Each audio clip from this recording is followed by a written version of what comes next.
Hello बच्चों, आज की क्लास में आपका स्वागत है। आज एक नया चैप्टर स्टार्ट करने जा रहे हैं बच्चों, जिसका नाम है रेजिडेंशियल स्टेटस।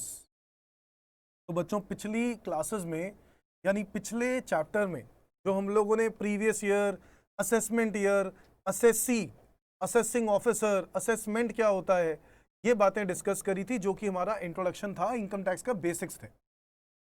जी हाँ, वो एक चैप्टर बहुत इंपॉर्टेंट चैप्टर था, क्योंकि वो इनकम टैक्स से रिलेटेड असेसमेंट के बारे में, असेसिंग ऑफिसर के जो टेक्निकल वर्ड्स हैं उन वर्ड्स को क्लियर करता है।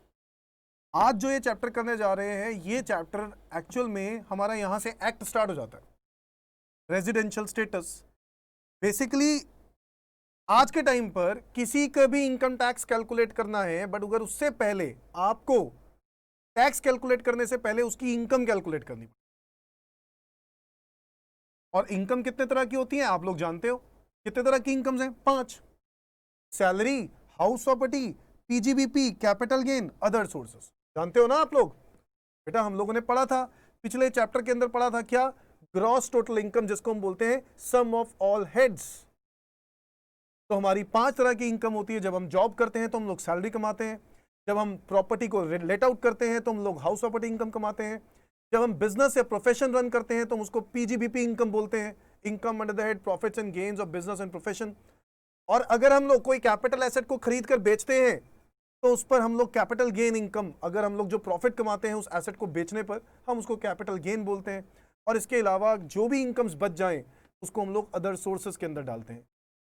तो बेटा हर एक इंसान की, हर एक पर्सन की 5 तरह की इनकम्स हो सकती हैं, इससे ज्यादा हो ही नहीं सकती। और इन पांचों के सम पर हम लोग टैक्स लगाते हैं। बट एक इनकम कैलकुलेट करने से पहले, किसी की भी इनकम कैलकुलेट करने से पहले हमें उस पर्सन का रेजिडेंशियल स्टेटस जरूर निकालना चाहिए। बताओ क्यों सर? क्यों रेजिडेंशियल स्टेटस निकालने की क्या जरूरत है? सर ये जानने की क्या जरूरत है कि आप इंडिया के रेजिडेंट हो या आप इंडिया के नॉन रेजिडेंट हो? बिल्कुल जरूरत है बच्चों। सर बताओ सर, इंडिया के रेजिडेंट नॉन रेजिडेंट होने से क्या फर्क पड़ता है? सर देखो, बहुत सिंपल सी बात है। रेजिडेंट्स जो होते हैं ना, वो लोग इनकम कहीं से भी कमाते हैं, यूएस से, ऑस्ट्रेलिया से, न्यूजीलैंड से, श्रीलंका से, जर्मनी से, बट उनको टैक्स पता कहां देना पड़ेगा? इंडिया में। ये गुनाह है भाई, गुनाह। क्या गुनाह है? रेजिडेंट होना गुनाह है। रेजिडेंट अगर आप इंडिया के हो गए ना, तो आप पैसा कहीं भी कमाओ, टैक्स कहां दोगे? इंडिया में। ये इनकम टैक्स लॉ कहता है। सिमिलरली ऐसे ही लॉज हर देश में बने हुए हैं।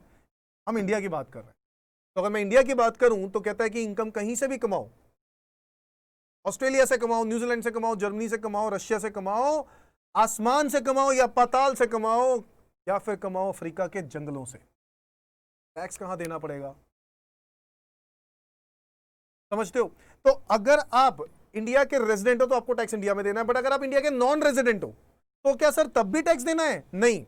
नॉन रेजिडेंट को हमारे देश में इनकम टैक्स तब देना है जब वो इनकम या तो यहां से कमाता है, यानी एक्रूअराइज करता है, या फिर वो इनकम रिसीव करता है इंडिया के अंदर। दोनों में से कुछ भी। अगर इनकम एक्रूअराइज इंडिया से होती है तब भी इंडिया में टैक्स देगा, अगर इनकम रिसीव इंडिया में होती है तब भी वो इंडिया में टैक्स देगा। यानी नॉन रेजिडेंट को सिर्फ 2 ही केसेस में टैक्स देना है, अदरवाइज वो टैक्स नहीं देगा इंडिया में। नॉन रेजिडेंट जिसका आना जाना इंडिया में बहुत ही कम है, बहुत ही कम, नामात्र। समझ गए? और रेजिडेंट वो है जो रहता ही यहीं पर है, जिसका बाहर आना जाना कम है। मेरी बात समझ में आ रही है बच्चों? जी हाँ। तो इस चैप्टर का मकसद ये है कि हम किसी की इनकम निकालते हैं, हम उस पर टैक्स लगा देते हैं। नहीं भाई, पहले इनकम निकालने से पहले उस बंदे का रेजिडेंशियल स्टेटस जरूर निकालो, क्योंकि रेजिडेंशियल स्टेटस से अंदाजा होगा कि उसको कौन कौन सी इनकम्स पे टैक्स देना है और कौन कौन सी इनकम्स पे टैक्स नहीं देना है। समझ में आता है? सो रेजिडेंशियल स्टेटस ऑफ असेसी। बच्चों हम लोगों ने इनकम टैक्स एक्ट में इससे पहले सेक्शन नंबर 4 पढ़ा, 3 पढ़ लिया, 2 पढ़ लिया। पढ़ लिया नहीं पढ़ लिया बताओ? 1 तो एप्लीकेबिलिटी होती है बेटा, कोई भी कानून उसका इंट्रोडक्शन सेक्शन 1 में होता है, उसकी एप्लीकेबिलिटी कि कौन से कब से इफेक्टिव हो रहा है, वो ये सब बातें सेक्शन 1 में लिखी जाती हैं। जब सेक्शन 2 की बात करते हैं तो सेक्शन 2 जनरली हर कानून में डेफिनेशंस में हो, और सेक्शन 3 है प्रीवियस ईयर। सेक्शन 4 क्या है? इनकम टैक्स का बेसिस ऑफ चार्ज। याद है पिछले चैप्टर के अंदर करवाया था। सर 5 क्या है, बिल्कुल बताऊंगा बेटा, 5 हम लोग बाद में पढ़ेंगे, पहले हम पढ़ेंगे section number 6 residential status. Sir 5 है इंसिडेंस ऑफ टैक्स, बट हम लोग उसको बाद में पढ़ेंगे इंसिडेंस ऑफ टैक्स को। हम पहले पढ़ेंगे सेक्शन नंबर 6 रेजिडेंशियल स्टेटस। तो बच्चों सवाल ये उठता है कि रेजिडेंशियल स्टेटस निकालना क्यों होता है सर, क्या जरूरत है रेजिडेंशियल स्टेटस निकालने की? तो मैंने आपको अभी बताया, रेजिडेंट और नॉन रेजिडेंट में फर्क बताया। The income tax structure prevailing in India is such that the residents of India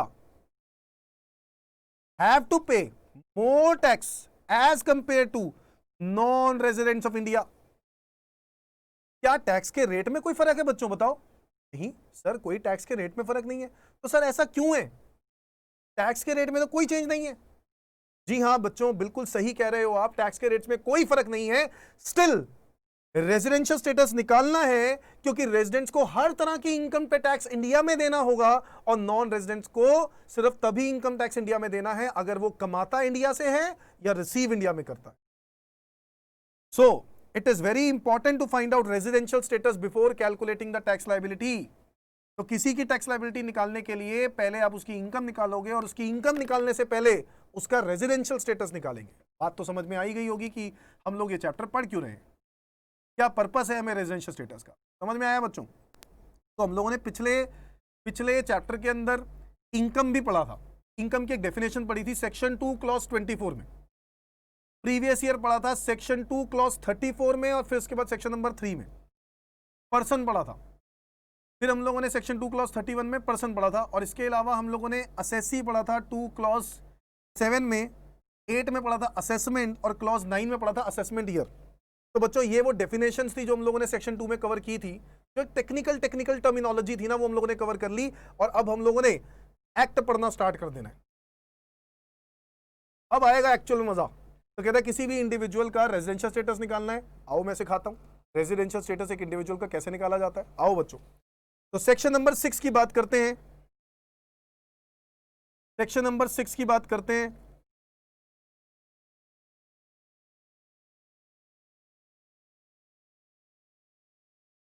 residential status of assessee, assessee का रेजिडेंशियल स्टेटस कैसे फाइंड आउट करना है वो सेक्शन नंबर 6 में लिखा है, और इसके बच्चों 4 सब डिविजन हैं।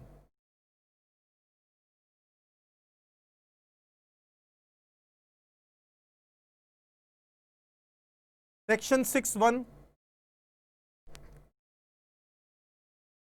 सेक्शन 6(2), सेक्शन 6(3),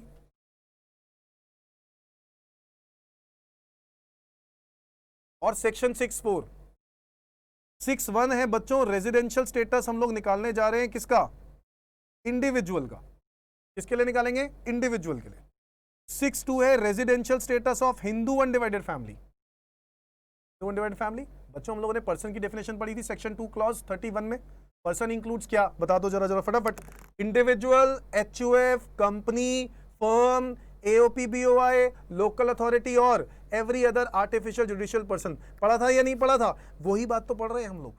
हम सबकी रेजिडेंशियल स्टेटस निकालेंगे ना, क्या इंडिविजुअल्स के साथ कोई दिक्कत है क्या? सबके साथ ही निकालेंगे। सर 6(1) हो गया इंडिविजुअल के लिए, 6(2) हो गया एचयूएफ के लिए, 6(3) किसके लिए हो गया? कंपनी के लिए। किसके लिए हो गया 6(3)? कंपनी के लिए। 6(4) किसके लिए हो गया? एनी अदर पर्सन के लिए, एनी अदर पर्सन। अच्छा, एनी अदर पर्सन मतलब बेटा पर्सन में जो बच गए ना वो सब इसमें आ जाएंगे। कौन कौन आ जाएगा इसके अंदर? सर इसमें आ जाएगा कंपनी, एचयूएफ आ जाएगी, सॉरी इंडिविजुअल एचयूएफ कंपनी हो गया, पार्टनरशिप फर्म आ जाएगा, इसमें आ जाएगा एओपी, बीओआई, लोकल अथॉरिटी और एजेपी। तो बाकी के सब लोग इसमें आ जाएंगे। तो मैं यहां पे लिख सकता हूं example, firm, AOP, BOI, local authority और artificial juridical person. Is that clear? अब हमें इनका रेजिडेंशियल स्टेटस निकालना है बच्चों। सर रेजिडेंशियल स्टेटस क्या सिंपली रेजिडेंट या नॉन रेजिडेंट फाइंड आउट करना है? बच्चों इंडिविजुअल का जब हम रेजिडेंशियल स्टेटस निकालेंगे तो हम लोग दो चीजें निकालते हैं, एक या तो इंडिविजुअल रेजिडेंट है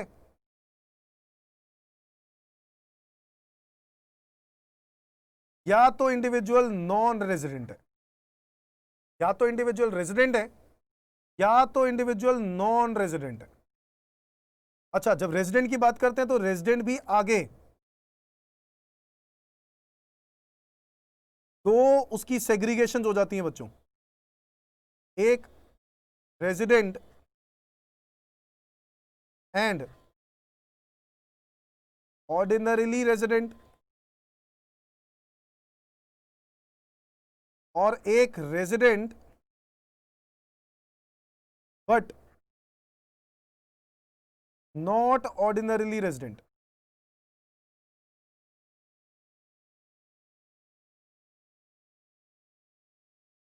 एक होता है रेजिडेंट एंड ऑर्डिनरीली रेजिडेंट और एक होता है resident but not ordinarily resident. इसको आप बोल सकते हो ROR और इसको बोल सकते हो आप NOR। हालांकि दोनों ही रेजिडेंट्स हैं बट एक रेजिडेंट में भी दो टुकड़े कर दिए गए, एक प्योर रेजिडेंट बन गया जो बहुत ही कम चांसेस है जो इंडिया से बाहर जाता हो, यानी ज्यादातर टाइम वो इंडिया में ही रहता है, और एक हो गया resident but not ordinarily resident जो इंडिया से बाहर जाता है बट कम जाता है। मतलब अगर मैं ROR के कंपैरिजन में देखूं तो ROR प्योर रेजिडेंट है जो बहुत ही कम जाता है, हम जैसे आपके जैसे मेरे ऐसे लोग जो बाहर सेटल नहीं है, इंडिया में सेटल है, और एक NOR है जो इंडिया से आता जाता रहता है बाहर, उसका बिजनेस है बाहर, कोई भी पर्पस के लिए बाहर जा रहा है। समझ में आ रही बात? सर एक हो गया नॉन रेजिडेंट जो इंडिया में आते ही नहीं। समझ में आ गई बात? सो बेसिकली आप जब इंडिविजुअल का रेजिडेंशियल स्टेटस निकालते हो तो तीन ही तरह की कैटेगरीज बन गई, एक ROR, एक NOR और एक नॉन रेजिडेंट। समझ में आ गई बात? ओके सर, इसका मतलब है ROR जो होगा वो तो हर तरह की इनकम पे टैक्स पे करता होगा। बिल्कुल सही पहचाने हो आप, क्योंकि मैंने आपको बताया था शुरुआत में, क्या बताया था मैंने आपको शुरुआत में कि भाई रेजिडेंट्स वो लोग हैं जो हर तरह की इनकम कहीं से भी कमाओ, दुनिया में कहीं से भी, दूसरे प्लैनेट से कमाओ, टैक्स इंडिया में देना पड़ेगा। सर इसका मतलब है सर ROR सबसे ज्यादा टैक्स पे करता होगा। बहुत सही पहचान रहे हो बेटा आप, बिल्कुल सही पहचान रहे हो, ROR सबसे ज्यादा टैक्स पे करता होगा। सर उससे कम ये देता होगा, बिल्कुल सही बात है बेटा, उससे कम देता होगा। और नॉन रेजिडेंट सर सबसे कम देता होगा। सर क्या टैक्स के रेट्स में फर्क है? नहीं नहीं नहीं, मैंने टैक्स के रेट्स में फर्क कहां बताया। नॉन रेजिडेंट के लिए भी वही स्लैब है बच्चों जो इंडिविजुअल का नॉर्मल स्लैब होता है, याद है या नहीं याद? वैसे ही ROR के लिए, वैसे ही NOR के लिए। हाँ, रेजिडेंट्स का ये फायदा हो जाता है कि रेजिडेंट वालों को सीनियर सिटीजन का अलग स्लैब हो जाता है। तो मान लो 40 साल की उम्र है मगर रेट तो सेम ही है, तो फिर टैक्स में कहां फर्क आया? टैक्स में इसलिए फर्क आया क्योंकि इनकम्स के ऊपर टैक्सेबिलिटी का फर्क आया कि कौन सी इनकम टैक्सेबल होंगी और कौन सी इनकम टैक्सेबल नहीं होंगी। याद रखना है, रेजिडेंट्स हर तरह की इनकम पे टैक्स कहां देगा? इंडिया में। जबकि नॉन रेजिडेंट सिर्फ तभी इनकम टैक्स इंडिया में देता है जब वो पैसा इंडिया में कमाता है या फिर इंडिया में रिसीव करता है। Hindu undivided family, sir Hindu undivided family, sir इसका भी कैसे कैलकुलेट करना है बेटा? सेम सर, सेम मतलब जी हाँ, हिंदू अनडिवाइडेड फैमिली में भी एक रेजिडेंट होता है और एक नॉन रेजिडेंट, और रेजिडेंट दो तरह के होते हैं, ROR और एक NOR। सिमिलर तरीके से निकालना है जैसे आप इंडिविजुअल के लिए निकालते हो। ठीक है सर। कंपनी की बात करें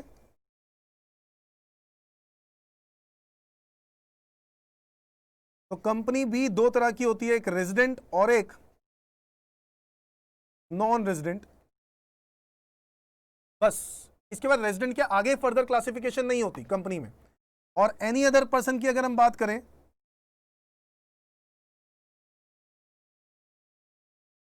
तो एनी अदर पर्सन भी या तो रेजिडेंट होगा या फिर नॉन रेजिडेंट।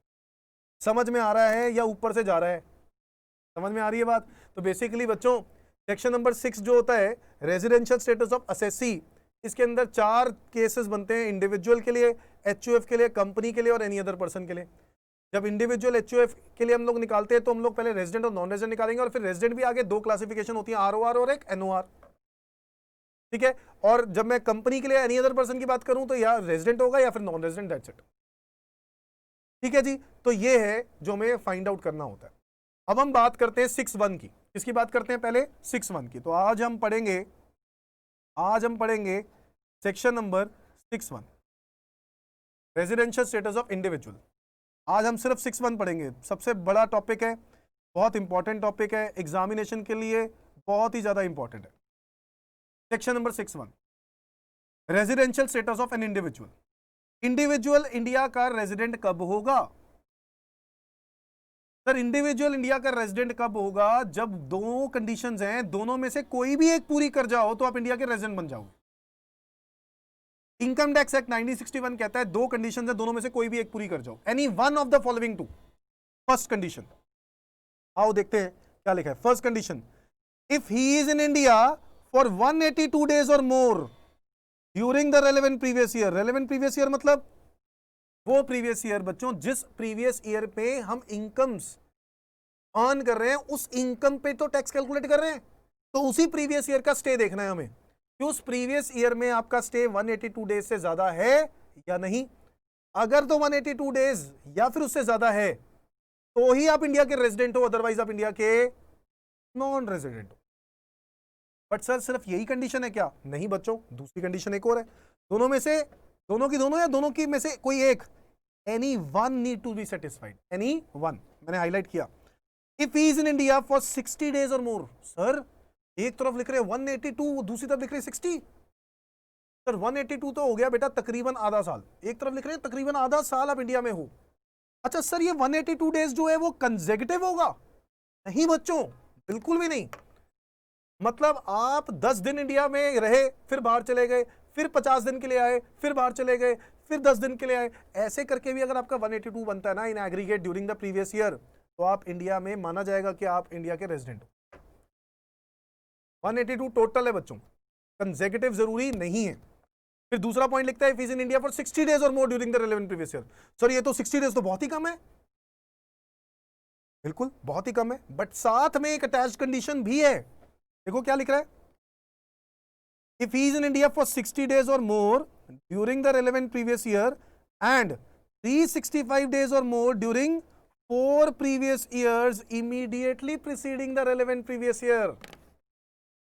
पिछले 4 सालों में 365 दिन का भी स्टे होना चाहिए, तब जाके सेकंड कंडीशन सेटिस्फाई होगी, नहीं तो नहीं होगी। अच्छा ये तो बड़ा जबरदस्त तगड़ा चक्कर है। हाँ भाई इतना आसान थोड़ी ना है।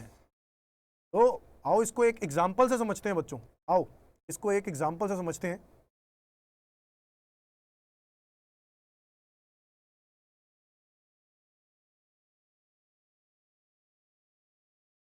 मान लो मिस्टर एक्स का हम लोग रेजिडेंशियल स्टेटस फाइंड आउट करने जा रहे हैं, जिसके बारे में ये लिखा है कि प्रीवियस ईयर 2021 में, ईयर में 2020-21, हम कौन सा पढ़ रहे हैं? 2020-21। बच्चों हमारे एग्जाम्स के लिए कौन सा बजट एप्लीकेबल है? फाइनेंस एक्ट 2020, याद रखेंगे। Finance act 2020 which is applicable for previous year 2021, assessment year 21-22। और असेसमेंट ईयर तो आप लोग जानते ही हो, ये वो ईयर होता है जिस ईयर में हम आईटीआर फाइल करते हैं। किस साल की इनकम्स की? पिछले साल की इनकम्स की। और पिछले साल पे एक्ट कौन सा लगा हुआ है? Finance act 2020। समझ में आया बात? तो फाइनेंस एक्ट 2020 के हिसाब से सोच रहे हैं, प्रीवियस ईयर 2021 में आपका स्टे था 95 डेज। कितना स्टे था? 95 डेज। फिर 2019-20 यानी इससे पहले आप 120 दिन इंडिया में थे। 2018-19 में आप 70 डेज इंडिया में थे। 2017-18 में आप 100 डेज इंडिया में थे। और 2016-17 में आप 50 डेज इंडिया में थे। इससे पहले भी आप इंडिया में थे, बट इससे पहले का मुझे क्या करना है? नहीं कुछ करना। क्यों? सर लिखा है 365 डेज और more during 4 previous years immediately preceding the relevant previous year. उस रेलेवेंट प्रीवियस ईयर को छोड़ के पिछले 4 साल इमीडिएटली प्रीसीडिंग में जाना है हमें।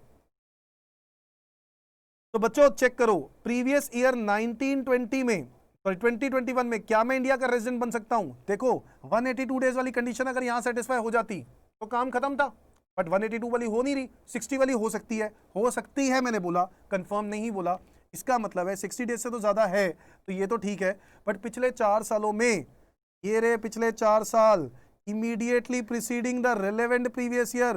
What is relevant previous year? ये रहा रेलेवेंट प्रीवियस ईयर आप लोगों के सामने, रेलेवेंट प्रीवियस ईयर। इस रेलेवेंट प्रीवियस ईयर में 60 डेज से ज्यादा का स्टे बनता है, ठीक है, और पिछले 4 सालों में 365 होना चाहिए। आओ जरा चेक करें कितना बन रहा है। 120, 70, 190, 290, ये तो बना 340।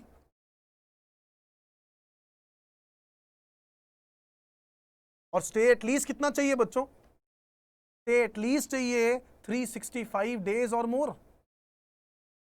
तो बच्चों अगर आप ध्यान से देखो तो मैं यहां पर सेकंड कंडीशन यानी 365 डेज वाली जो अटैच कंडीशन थी वो सेटिस्फाई नहीं कर पा रहा हूं, इसीलिए मैं इंडिया का रेजिडेंट नहीं माना जाऊंगा, मैं इंडिया का नॉन रेजिडेंट माना जाऊंगा। बट सपोज अगर मैं इसको यहां पर कुछ ऐसा कर दूं, इसकी जगह पे मैं 50 की जगह पे मैं 80 डेज लिख दूं, तो ये कितने डेज बन जाते हैं? 370। और अगर ये 370 बन जाते तो ये इंडिया का क्या बन जाता? रेजिडेंट बन जाता। हर साल में क्या? नहीं, उस पर्टिकुलर ईयर में। फिर इसका मतलब हर ईयर में आपको रेजिडेंशियल स्टेटस निकालना है। बिल्कुल सही बात बेटा, हर ईयर में जैसे टैक्स निकालना होता है उसमें, उससे पहले आपको इनकम निकालनी पड़ेगी, उससे पहले आपको रेजिडेंशियल स्टेटस निकालना पड़ेगा एवरी ईयर, क्योंकि एवरी ईयर का स्टे अलग अलग हो सकता है ना बच्चों, इसी रीजन से। समझ में आ रही है बात? बहुत ही बढ़िया। तो आगे बढ़ते हैं।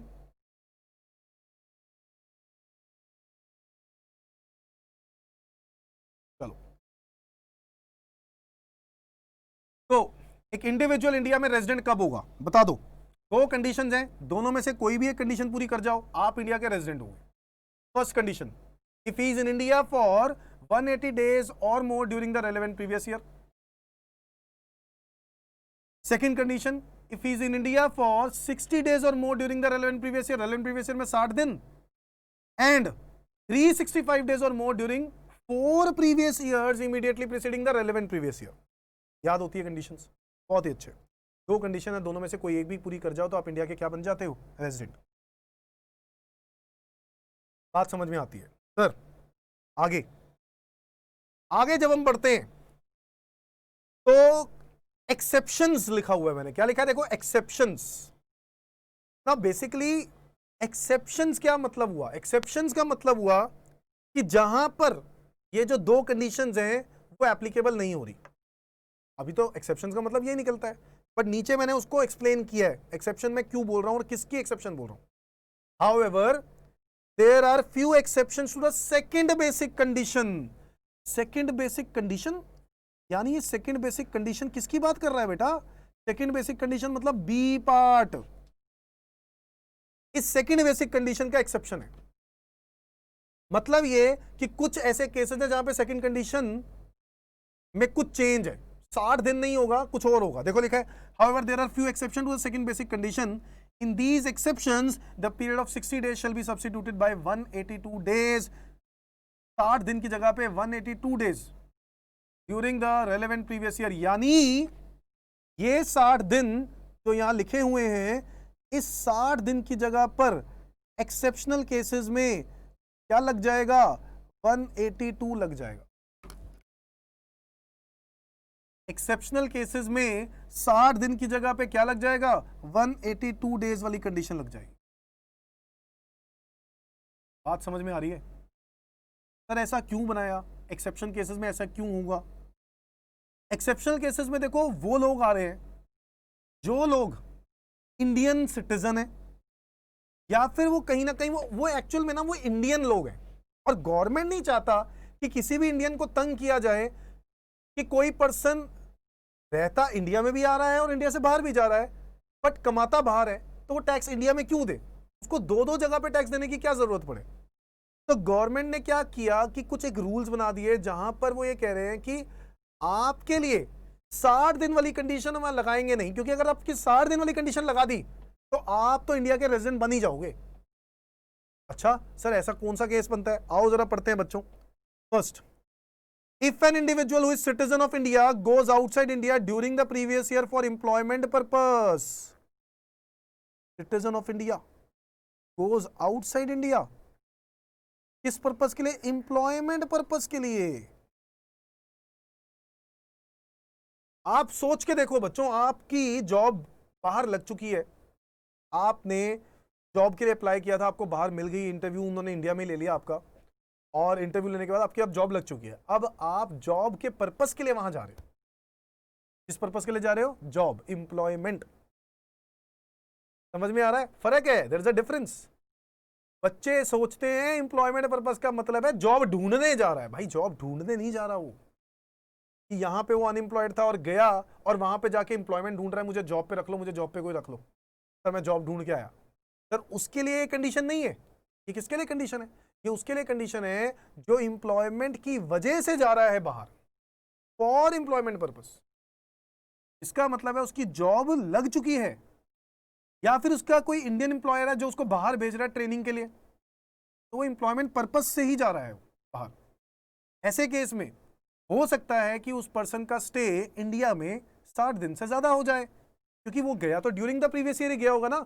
सो मान लो वो 1 सितंबर को गया, अब 1 सितंबर के बाद 31 मार्च तक बाहर ही है, वो पूरा साल आगे बाद ही है। अप्रैल, मई, जून, जुलाई, अगस्त, 5 महीने इंडिया में रहा। गवर्नमेंट ने कहा भैया टैक्स दो। वो कह रहा है कि सर वहां की कंट्री कहती है हमें टैक्स दो। कह रहे क्यों? क्योंकि वहां की कंट्री में भी 200 दिन से ज्यादा बन गए। ओ अच्छा, वहां की कंट्री में 200 दिन से ज्यादा बन गए, यहाँ पे 60 दिन से ज्यादा बन गए, इन्होंने भी टैक्स मांग लिया, भाई फंस गए। अब तो डबल टैक्सेशन, वहां पर भी टैक्स दे, यहां पर भी टैक्स दे। वहां पे टैक्स का रेट है 35%, यहाँ पे टैक्स का रेट है 30%। कितना हो गया? 65%। मैं कहता हूं जो बच गया ना वो भी ले लो, मेरे को नहीं चाहिए। हम तो क्या गुरुद्वारे बैठेंगे, मंदिर बैठेंगे, हम वहीं पे कुछ खा पी लेंगे, भाई हमें कोई दिक्कत नहीं है। नहीं, ऐसा ही होगा, और क्या तरीका है? अरे भाई सिंपल सी बात है, गवर्नमेंट ने सोचा आप लोगों के लिए और कहा कि हाँ बिल्कुल पॉसिबल है कि आप डबल टैक्सेशन में प्रॉब्लम फंस जाओ इन रीजंस की वजह से। तो इनकम टैक्स डिपार्टमेंट ने यह कानून बना दिया और कहा कि 60 दिन वाली कंडीशन आपके लिए है ही नहीं। तो सर फिर कौन सी कंडीशन है आपके लिए? सिर्फ 182 डेज वाली। अच्छा, यानी अगर आपका स्टे इंडिया में 182 डेज या फिर उससे ज्यादा होता है तो ही आप इंडिया के रेजिडेंट हो, अदरवाइज आप इंडिया के रेजिडेंट नहीं। सर आपने कहा सेकंड कंडीशन में 60 डेज की जगह 182 लग जाएगा, बट आप कह रहे हो सेकंड कंडीशन का लॉजिक ही खत्म हो गया ना, क्योंकि 182 डेज अगर 60 डेज में की जगह पे लग गया तो आगे देखो क्या कह रहा है, पिछले 4 साल में 365 देखो। क्यों देखूं? क्योंकि पहली कंडीशन इटसेल्फ सेज कि 182 डेज पूरा करने पर आप इंडिया के रेजिडेंट बन जाते हो। तो इसीलिए सेकंड कंडीशन को काटा मार देंगे एक्सेप्शनल केसेस में, पहले एक्सेप्शंस में, एक्सेप्शंस ए में सेकंड कंडीशन का कोई रिलेवेंस नहीं। 60 दिन की जगह 182 लग जाएगा। समझ में आ रहा है? तो मैंने वो बता दो कौन से लोगों की मैं बात कर रहा हूं। पहला, वो पर्सन जो पर्सन इंप्लॉयमेंट पर्पस के लिए इंडिया से बाहर जा रहा है during the previous year. Number 2, if an individual is citizen of India goes outside India during any previous year, किस पर्पस के लिए? As a crew member of Indian ship. कोई इंडियन शिप जो बाहर आने जाने का काम करती है, फॉर एग्जांपल ट्रांसपोर्टेशन का काम करती है, पैसेंजर्स को पिक करती है यहां से और लेके जाती है, या फिर गुड्स को पिक करती है और फिर लेके जाती है। सर ऐसे केस में आप उस शिप के क्रू मेंबर हो, तो भैया देखो आपका ज्यादा अगर स्टे कभी इंडिया में कभी इंडिया के बाहर ऐसे ही चलता फिरता रहेगा। बड़ा ही मतलब अजीब सा ही स्टेटस है आपका, कभी जाना है कभी वापस आना है, कभी जाना है कभी वापस जाना है, मतलब आपका ज्यादा अगर टाइम तो समुंदर में ही रहते हो आप। सर ऐसे केस में जो crew member of Indian ship है उनके लिए भी गवर्नमेंट ने यही बात बोली कि अगर वो बेचारे गलती से भी 60 दिन के लिए इंडिया में रह गए तो वो लोग भी इंडिया में रेजिडेंट बन जाएंगे, और ऐसे तो वो दूसरे देशों में भी इंडिया के रेजिडेंट, उस देश के रेजिडेंट बन जाएंगे, तो फिर वो 2-3 देशों में टैक्स थोड़ी ना पे करेंगे। तो इसीलिए गवर्नमेंट ने कहा 60 दिन की जगह पे यहां पर कौन सी कंडीशन लगेगी? 182 वाली सिर्फ। यानी अगर वो क्रू मेंबर अगर 182 डेज के लिए इंडिया में स्टे कर गया, टुकड़ों में ही सही, टुकड़ों में ही सही, बट अगर टुकड़ों में भी अगर टोटल करके 182 स्टे कर गया तो वो इंडिया का रेजिडेंट बन जाएगा। बात समझ में आती है? पूरा आती है सर, बहुत ही बढ़िया। समझ में आई बात? तो दो होगी बातें, एक एम्प्लॉयमेंट पर्पस के लिए कोई इंडियन सिटीजन बाहर जाता है, नंबर दो अगर आप as a crew member of Indian ship काम कर रहे हो और आप बाहर जा रहे हो, नंबर तीन अ पर्सन ऑफ इंडियन ऑरिजिन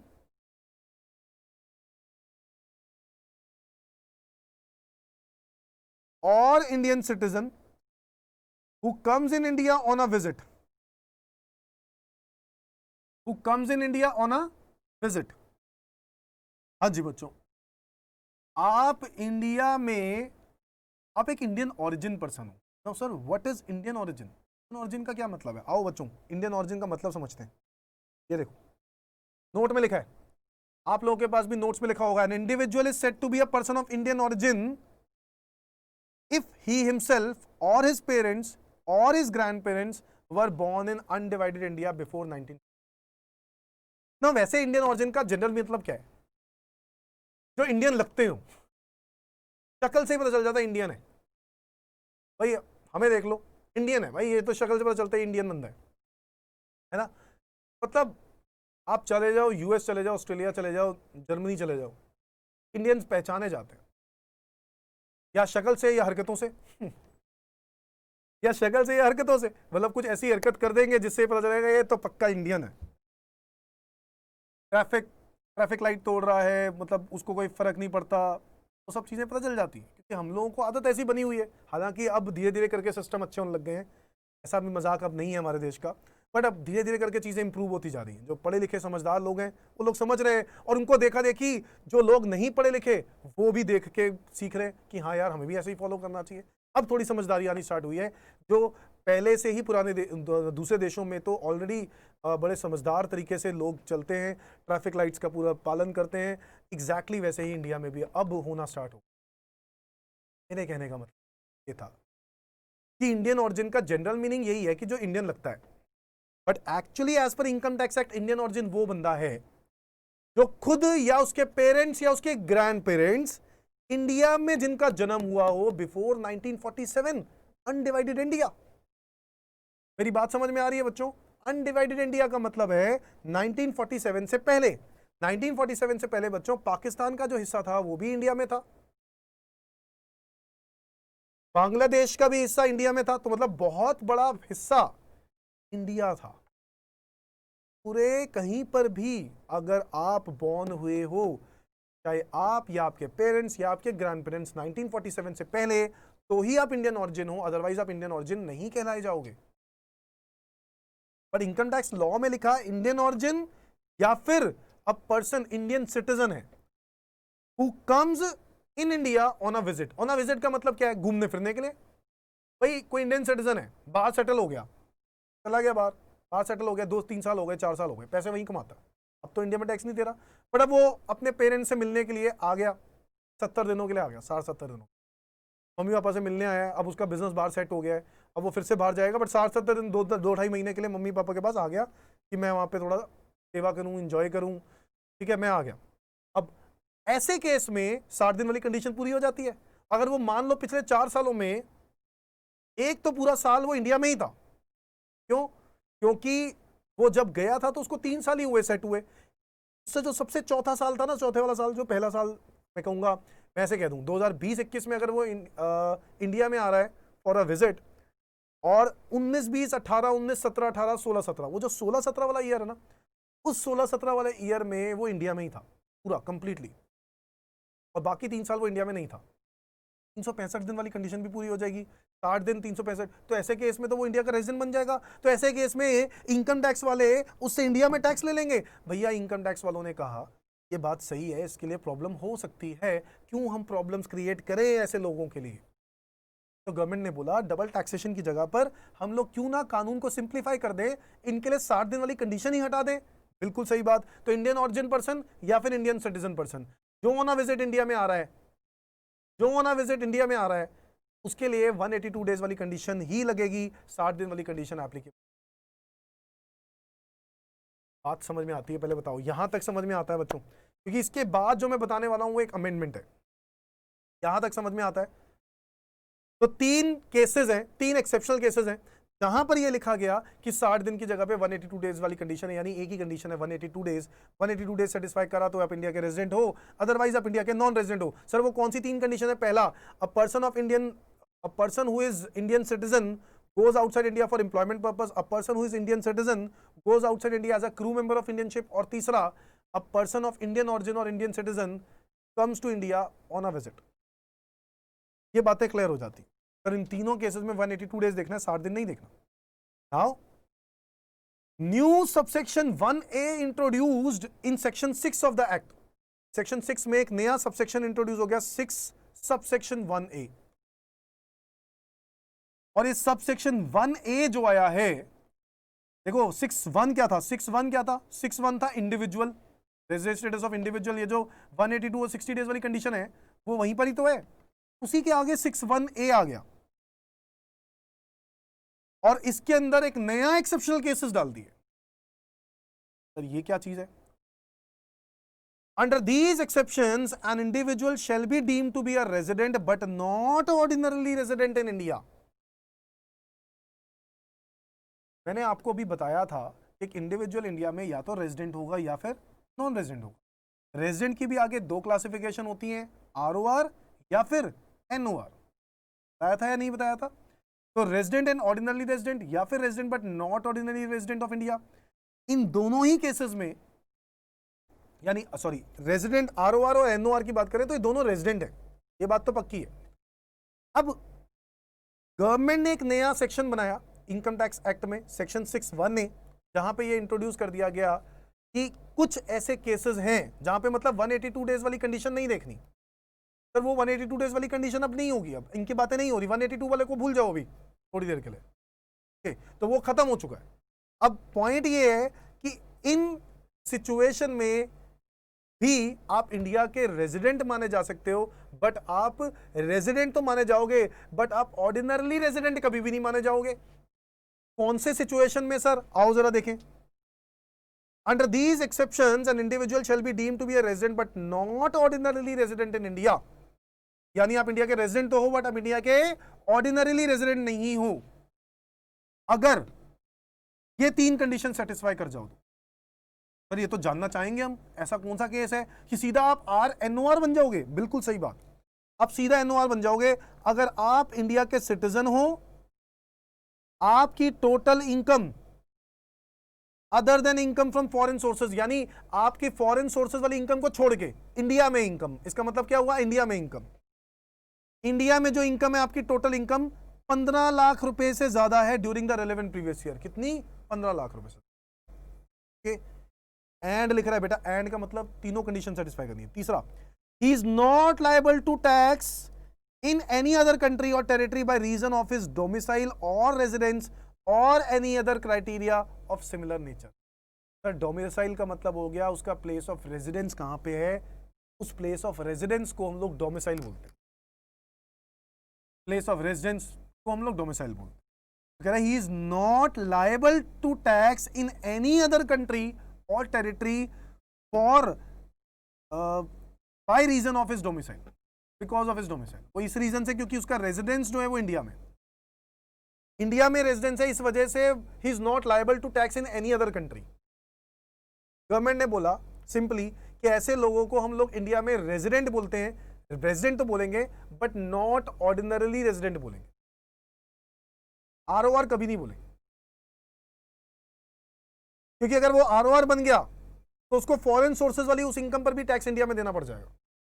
तो इनकम टैक्स वाले ने कहा फॉरेन सोर्सेज में कितना कमा रहे हो, फॉरेन सोर्सेज से आप जो मर्जी कमाओ, हमें फर्क नहीं पड़ता। अब अगर वो लोग देश में, उस देश में टैक्स नहीं ले रहे हैं तो ये हमारी गलती नहीं है, क्योंकि वहां की एग्जेम्पशन लिमिट अलग होगी बच्चों, इंडिया की एग्जेम्पशन लिमिट अलग है।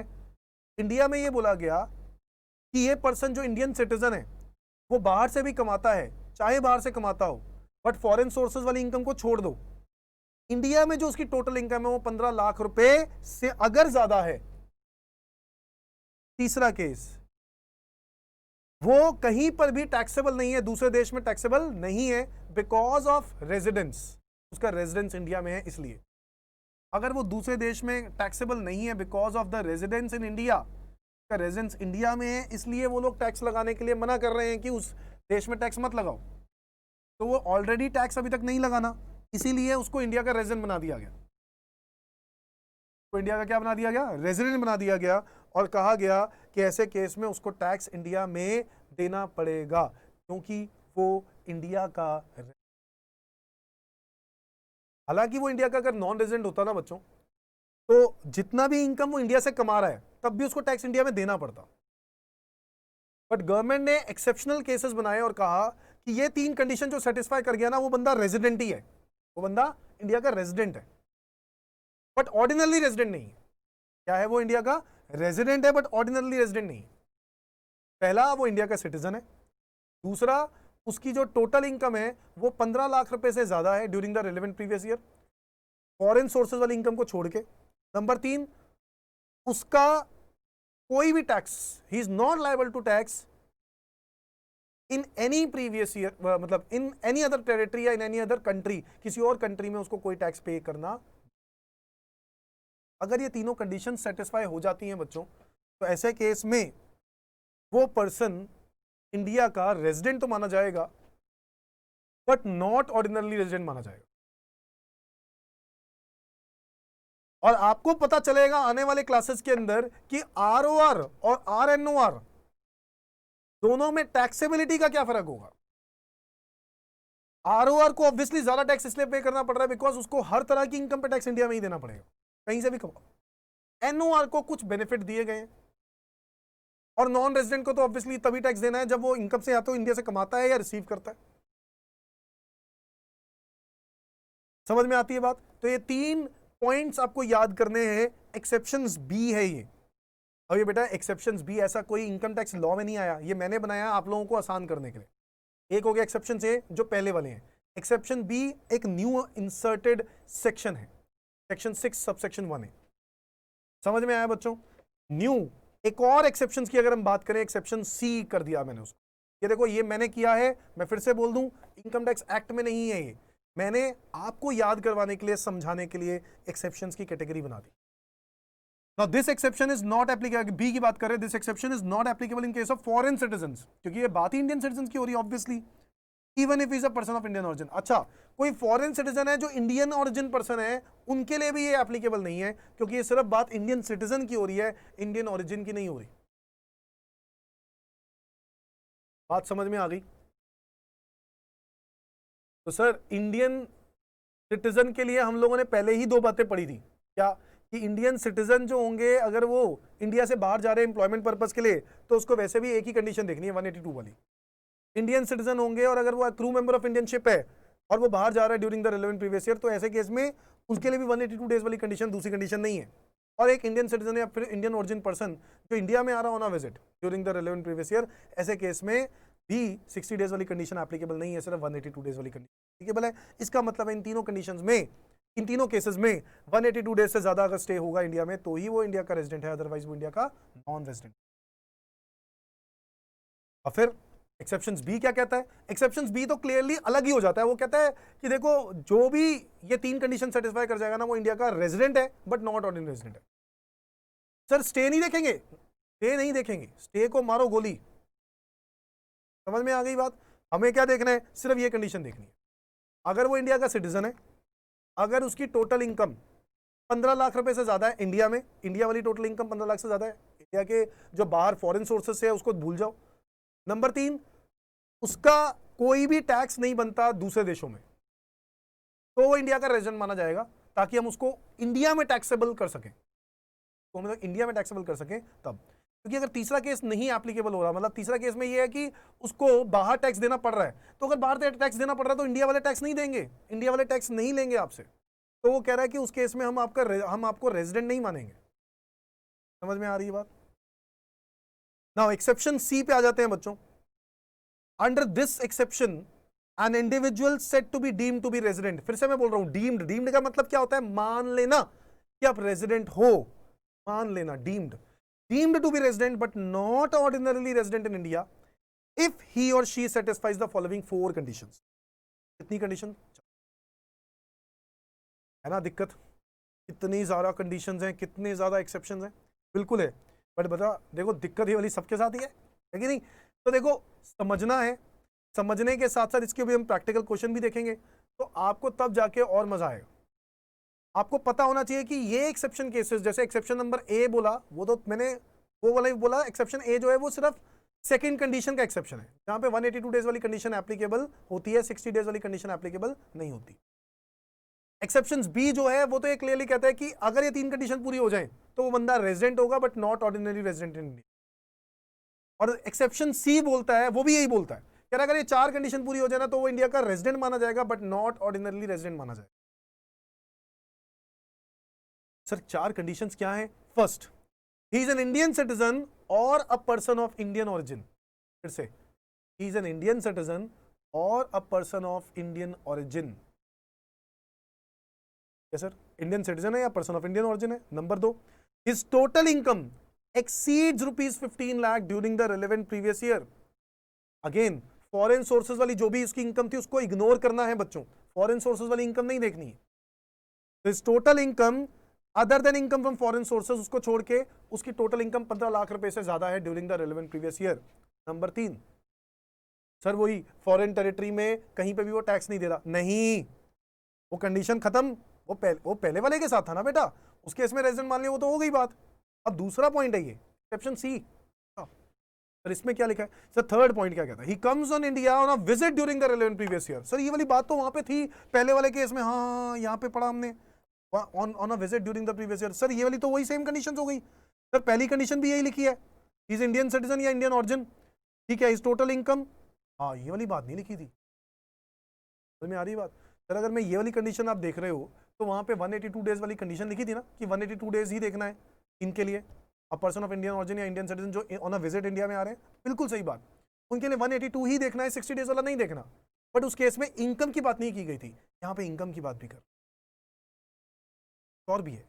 इसका मतलब है वो कह रहा है टोटल इनकम 15 लाख रुपए से ज्यादा है during the relevant previous year, और लास्ट में कहता है he is in India for 120 days और more but not more than 182 days. क्योंकि अगर 182 डेज हो गया बच्चों तो पहली कंडीशन ही सेटिस्फाई हो गई, तो वो इंडिया का रेजिडेंट बन ही जाएगा, तो वो वाला केस बन जाएगा ना, रेजिडेंट वाला, ये वाला, समझ रहे हो बात? तो 182 डेज से कम है तभी की तब हम लोग एक्सेप्शन सी की बात करेंगे, अदरवाइज हम एक्सेप्शन सी की बात नहीं करेंगे।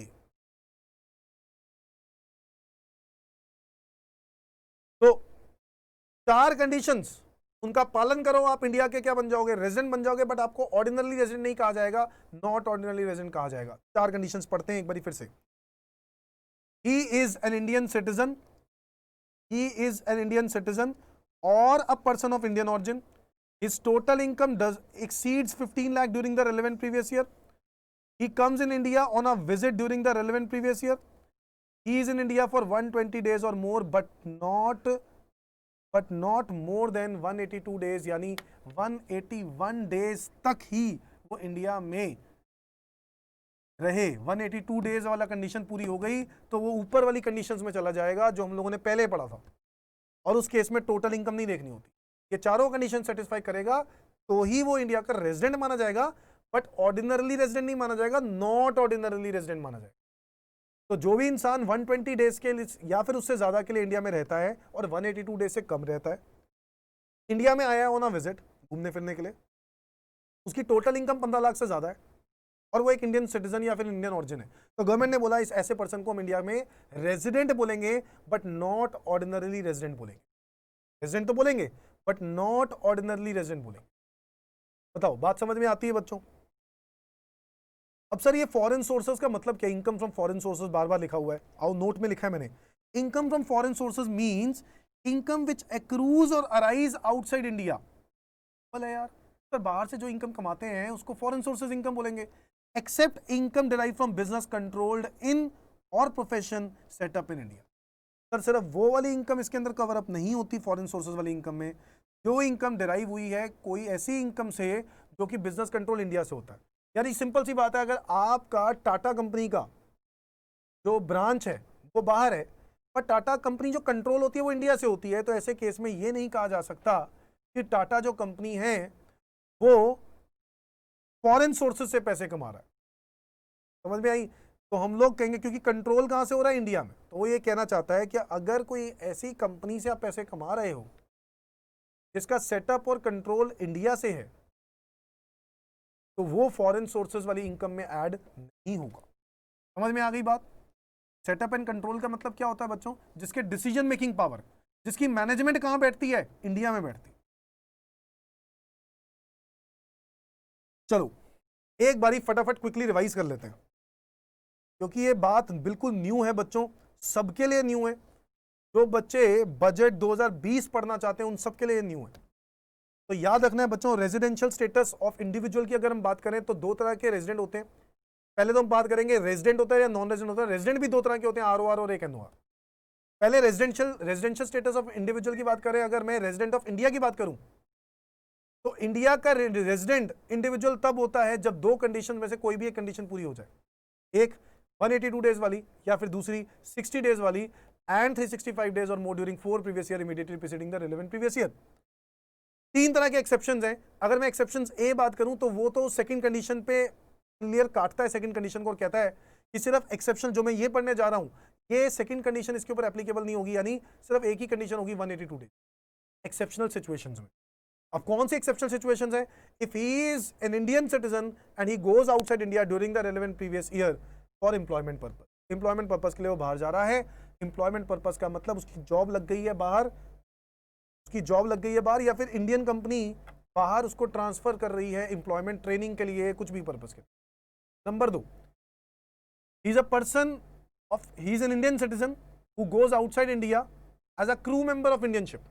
और नंबर 3, एक इंडियन सिटीजन या फिर एक Indian origin person who comes in India on a visit during the relevant. कह रहे तीनों में से कोई भी केस लग जाएगा ना तो हम लोग यहाँ पर 60 दिन वाली कंडीशन देखेंगे नहीं, 182 डेज वाली कंडीशन लगेगी। Exceptions B. अब एक्सेप्शंस बी कहता है कि हम लोग तीन कंडीशन अगर आप सेटिस्फाई कर जाओ ना, तो ये तीन कंडीशन अगर आप सेटिस्फाई कर गए तो आप इंडिया के रेजिडेंट तो माने ही जाओगे, बट नॉट ऑर्डिनरी रेजिडेंट माने जाओगे। सर कौन सी वो तीन कंडीशंस हैं? पहला, आप इंडिया के सिटीजन हो। नंबर 2, आपकी टोटल इनकम 15 लाख रुपए से ज्यादा है excluding foreign sources income. Number 3, तो हमारे इनकम जो है वो 15 लाख से ज्यादा है। और नंबर 1 हो गया आपका कि आप एक इंडियन सिटीजन हो। और नंबर 3 कि आप he is not liable to tax in any other country, किसी भी कंट्री में वो लाइबल नहीं हो, तभी वो इंडिया का रेजिडेंट माना जाएगा, but not ordinary resident. Category C की बात करें तो एक्सेप्शन सी की बात करें तो वहां पर कहा गया कि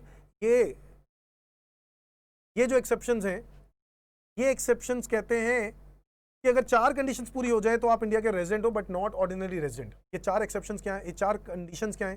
first, he is a person of Indian origin या फिर Indian citizen. Number 2, his total income exceeds 15 lakh. Number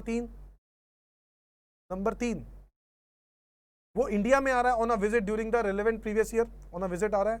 number 4, उसका स्टे 120 डेज या फिर उससे ज्यादा है, बट 182 डेज से कम है। ये चारों कंडीशन पूरी करने पर आप इंडिया के रेजिडेंट हो, बट आप इंडिया के नॉट ऑर्डिनरी रेजिडेंट माने जाओगे। यानी आपको आरओआर एनओआर तो चेक ही नहीं करना इन केसेस में। एक्सेप्शंस बी और एक्सेप्शन सी के अंदर you don't need to find out. Step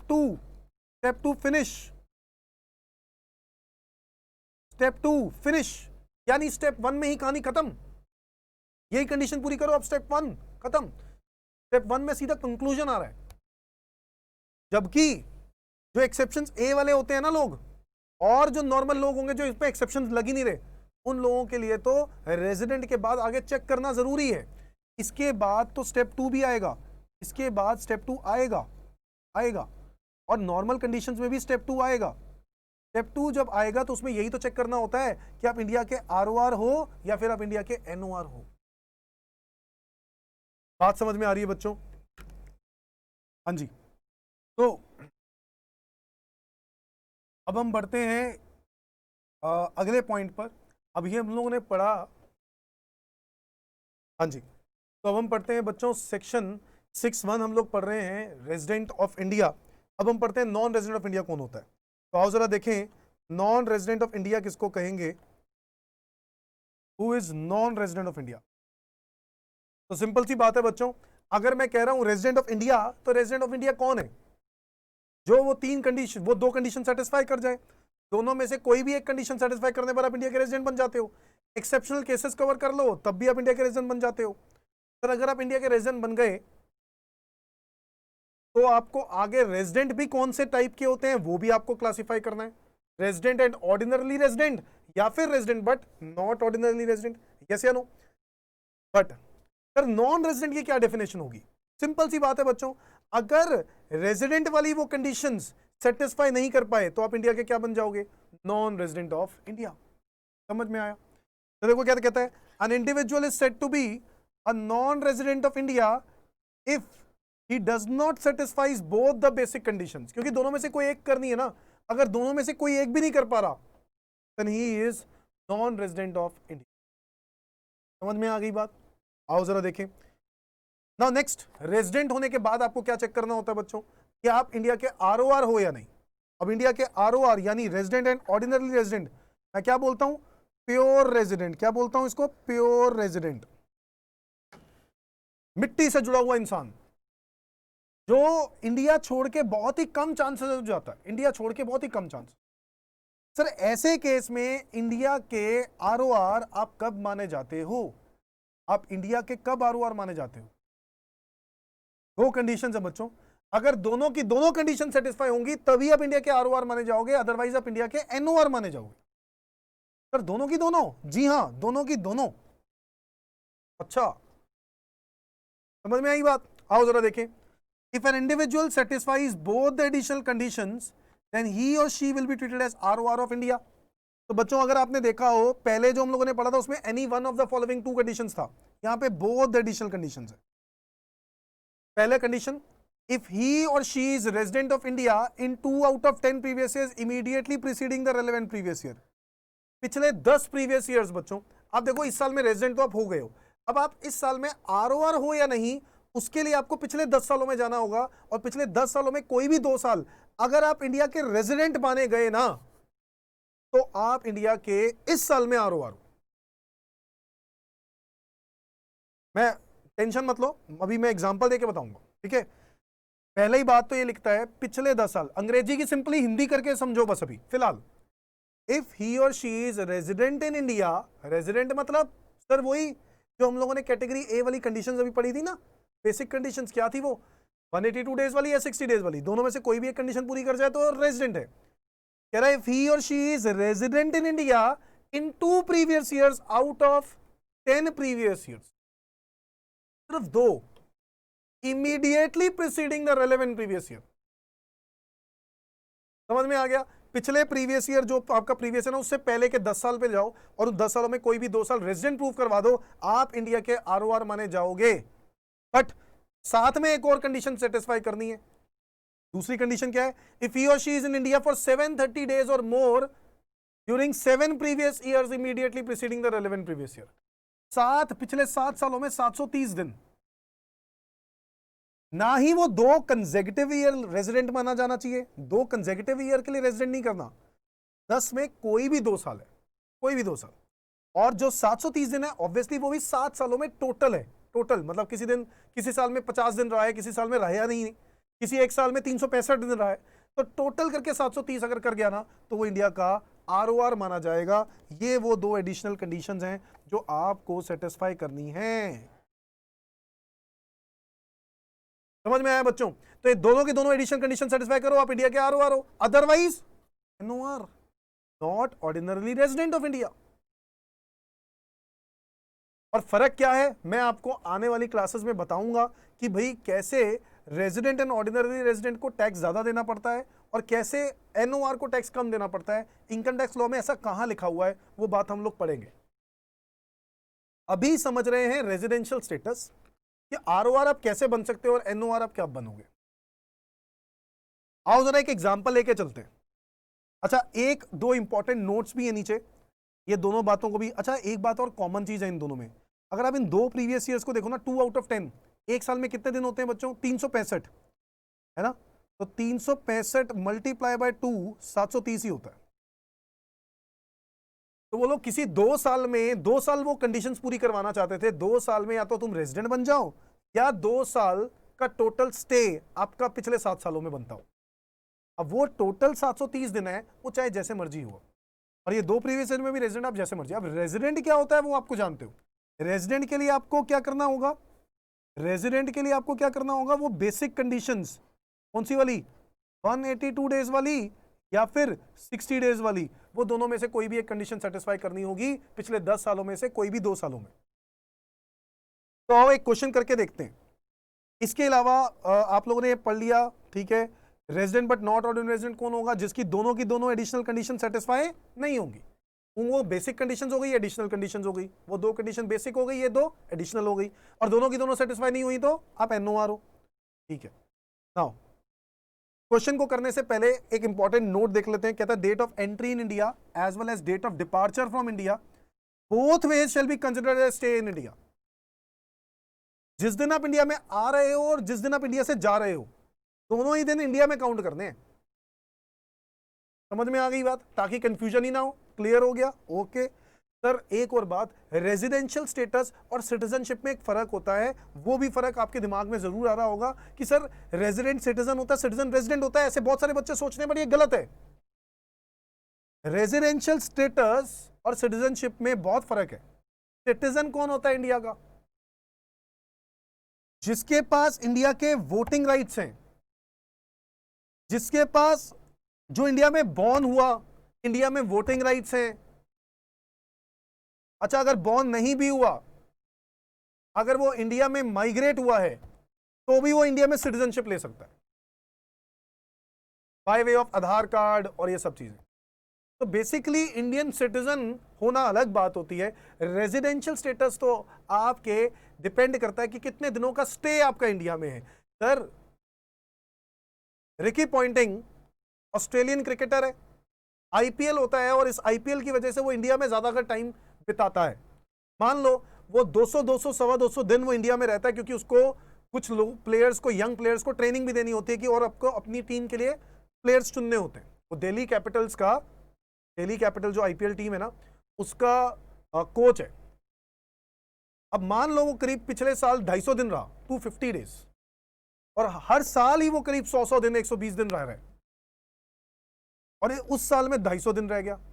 तो ऐसे केस में, क्या ऐसे केस में उसकी सिटीजनशिप वापस छीन ली जा रही है क्या? ऑस्ट्रेलिया वाले कह रहे हैं नहीं भाई, ये तो वहीं रहता है, तो इसको वहां का सिटीजन बना दो, इंडिया ऑस्ट्रेलिया का हटा दो। ऐसा नहीं है, वो है ऑस्ट्रेलियन सिटीजन, है वो ऑस्ट्रेलियन सिटीजन, बट इंडिया का क्या है, रेजिडेंट। तो देयर इज अ डिफरेंस। एक इंडियन रेजिडेंट, इंडिया का इंडियन रेजिडेंट जो इंडिया का रेजिडेंट बना हुआ है, जरूरी नहीं है कि वो सिर्फ इंडियन सिटीजन ही हो सकता है, ऐसा कोई जरूरी नहीं है। एक फॉरेन सिटीजन भी इंडिया का रेजिडेंट हो सकता है, और एक इंडिया का सिटीजन फॉरेन, इंडिया का नॉन रेजिडेंट भी हो सकता है। नॉन रेजिडेंट कैसे, वो रहता ही नहीं इंडिया में, बट है वो इंडिया का सिटीजन, कौन पैदा यहां हुआ, वोटिंग कार्ड पड़ा हुआ है, और अब वो चला गया इंडिया से बाहर, अब उसका स्टे ही नहीं है इंडिया में, तो वो इंडिया का क्या बन गया, नॉन रेजिडेंट। समझ में आया बच्चों? तो इसलिए रेजिडेंशियल स्टेटस और सिटीजनशिप में कोई कंफ्यूजन नहीं होनी चाहिए, इसलिए ये बात आपको मैंने बताई। चलो आओ एक एग्जांपल लेके चलते हैं, जिससे मैं आपको ये वाला पॉइंट क्लियर कर दूंगा, आरओआर वाला। आओ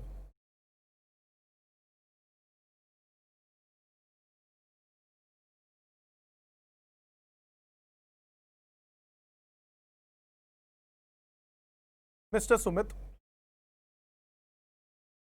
एज 50 ईयर्स, आपको इस पर्सन का रेजिडेंशियल स्टेटस निकालना है। मैं आपको प्रीवियस ईयर, अच्छा किस साल के लिए रेजिडेंशियल स्टेटस निकालना है, प्रीवियस ईयर 2021 के लिए निकालना है। और प्रीवियस ईयर 2021 में मान लेते हैं इसका स्टे 100 डेज था। कितना था, 100 डेज। क्वेश्चन में ये इंफॉर्मेशन दी हुई है। इसके अलावा कुछ पिछले सालों की भी दी हुई है। 1920 में 50 डेज रहा है, 1819 में वो 200 डेज रहा है, 1718 में वो 100 डेज रहा है, 1617 में वो 110 डेज रहा है, 1516 में वो 5 डेज रहा है, 1415 में वो 25 डेज रहा है, 1314 में वो 150 डेज रहा है, देखो मैं तो एक एग्जांपल दे रहा हूं, एग्जांपल तो जैसा मर्जी हो सकता है ना, तो मैंने उसका स्टे लिख दिया। इसके बाद 12-13 में, 12-13 में वो 50 डेज रहा है, 11-12 में वो 72 डेज रहा है, और 10-11 में वो 107 डेज रहा है। ठीक है जी। तो बच्चों बेसिकली ये उसकी कहानी है, जो वो पिछले 10 सालों तक वो ऐसे चल रहा था। 1, ये हो गया 2, ये हो गया 3, ये हो गया 4, ये हो गया 5, ये हो गया 6, ये हो गया 7th ईयर, ये हो गया 8th ईयर, ये हो गया 9th ईयर, और ये हो गया 10th ईयर। इस तरीके से उसका स्टे रहा है पिछले 10 सालों में। हमें क्यों चाहिए पिछले 10 साल, वो आप लोग समझते हो? क्योंकि मुझे क्या प्रूव करना है, आप इंडिया के ROR हो या नहीं, उसके लिए आपको पिछले 10 साल देखने होते हैं, आप लोग जानते हो। अब पहले तो ये चेक करना है स्टेप 1। सबसे पहले स्टेप 1 क्या है? स्टेप 1 क्या होता है? स्टेप 1 होता है कि आपको चेक करना है कि आप इंडिया के रेजिडेंट हो या नहीं हो। आपको रेजिडेंट और नॉन रेजिडेंट चेक करना है ना बच्चों। तो आप देखोगे प्रीवियस ईयर 2021 में आप रेजिडेंट हो या नहीं हो, उसके लिए आपको 60 दिन वाली, क्यों 182 डेज वाली कंडीशन तो सेटिस्फाई हो नहीं रही, सेकंड कंडीशन आपको चेक करनी पड़ेगी। तो सेकंड कंडीशन में 60 डेज तो हो रहा है इसके अंदर, और पिछले 4 सालों में 365 चाहिए, जो कि इजीली बन रहा है। 365 डेज इजीली बन रहा है, कैलकुलेट करके देख लो। 200 और 100 300 दिन, और 410 और 460 दिन बन रहे हैं, 460। इसलिए वो इंडिया का क्या बन गया बच्चों? रेजिडेंट बन गया। बन गया रेजिडेंट। समझ में आती है बात? सर इंडिया का वो रेजिडेंट बन गया। अब आगे बताओ सर, आगे क्या करना है? अब हमें क्या करना है? रेजिडेंट के बाद क्या चेक करना होता है कि वो इंडिया का ROR है, ऑर्डिनरली रेजिडेंट है या नहीं।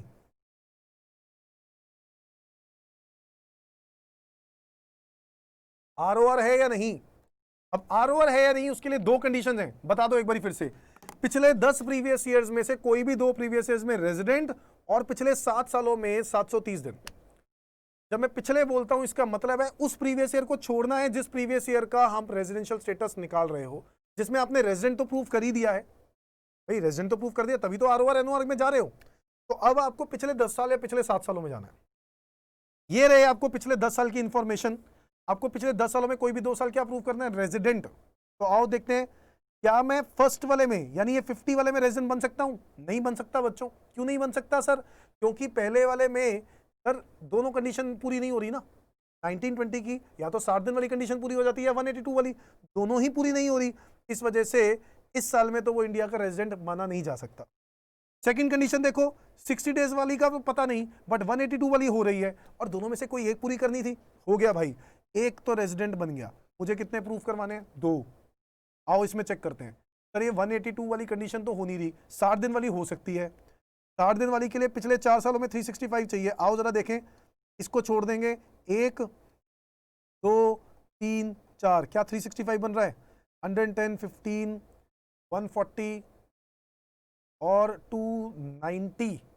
तो ये 365 नहीं बन रहा, तो ये यहाँ पर नॉन रेजिडेंट होगा, को भी छोड़ देते हैं। ठीक उसी तरीके से इसमें भी मेरे ख्याल से नहीं बन रहा, नॉन रेजिडेंट है। इसमें भी नॉन रेजिडेंट है, इसमें भी नॉन रेजिडेंट है। तो इनमें तो कंडीशंस नहीं बन रही, और कहीं पर भी सेटिस्फाई नहीं हो रहा। आप समझ रहे हो बच्चों, मैंने कैसे चेक किया? पिछले 10 सालों में कोई भी 2 साल रेजिडेंट प्रूफ करना था, और मेरे को एक एक करके हर ईयर को जाके चेक करना है कि वो 2 कंडीशन अप्लाई हो रही हैं या नहीं हो रही। मेरे को सिर्फ एक ही जगह पर कंडीशन अप्लाई होती हुई दिखी, और वो सेकेंड ईयर था, तो काम इनकम्प्लीट रह गया है। इसलिए आप कंक्लूजन यहीं पर लिख सकते हो कि आप इंडिया के रेजिडेंट हो, बट आप इंडिया के नॉट ऑर्डिनरीली रेजिडेंट हो। अभी ओरिजिनल आंसर में तो आपको कंडीशन सिचुएशन लिखनी पड़ेगी, आपको रीजन भी देना होगा, वो हम लोग लिखेंगे। मतलब समझना है अभी फिलहाल, समझ में आया? अच्छा सर, अगर ये सेटिस्फाई हो जाती तो दूसरी कंडीशन चेक करता। 7 सालों में कितने दिन? 730 दिन। तो सर कैसे चेक करते? बेटा ये देखो, 7 साल कहां तक आ रहे हैं? ये रहे 7 साल, ये है ना immediately preceding the relevant previous year, 7 साल ये वाले। इन 7 सालों में मुझे 730 देखना होता। तो आप अगर इन 7 सालों में 730 बन रहा है तो मैं फिर रेजिडेंट बन जाता अगर दोनों की दोनों एडिशनल कंडीशन सेटिस्फाई होती तो। बट अगर एक कंडीशन हो रही है और दूसरी कंडीशन नहीं हो रही फिर भी दिक्कत है। समझ में आ रहा है बच्चों? तो ये 7 सालों का स्टे चेक करेंगे और वो इंडिया का आरओआर माना जाएगा अगर वो दोनों की दोनों एडिशनल कंडीशन यानी 730 दिन वाली कंडीशन और पिछले 10 सालों में कोई भी 2 साल रेजिडेंट वाली कंडीशन हो जाती। That's it. ये है रेजिडेंशियल स्टेटस ऑफ इंडिविजुअल। तो आपको सिंपली कुछ कंडीशंस याद करनी है, याद करने वाला काम ज़्यादा है तो आपको याद करना है, उसके बाद फिर क्वेश्चंस करने स्टार्ट करते हैं। कुछ भी नहीं है, एक बार याद हो जाए, कंडीशंस दिमाग में बैठ जाए तो मुश्किल बिल्कुल भी नहीं लगे। समझ में आया बच्चों? आओ जरा एक क्वेश्चन से स्टार्ट करते हैं। एक क्वेश्चन आज मैं 1-2 क्वेश्चन प्रैक्टिस करवाऊंगा और कुछ क्वेश्चन आपको होमवर्क में दूंगा। आओ जरा स्टार्ट करते हैं।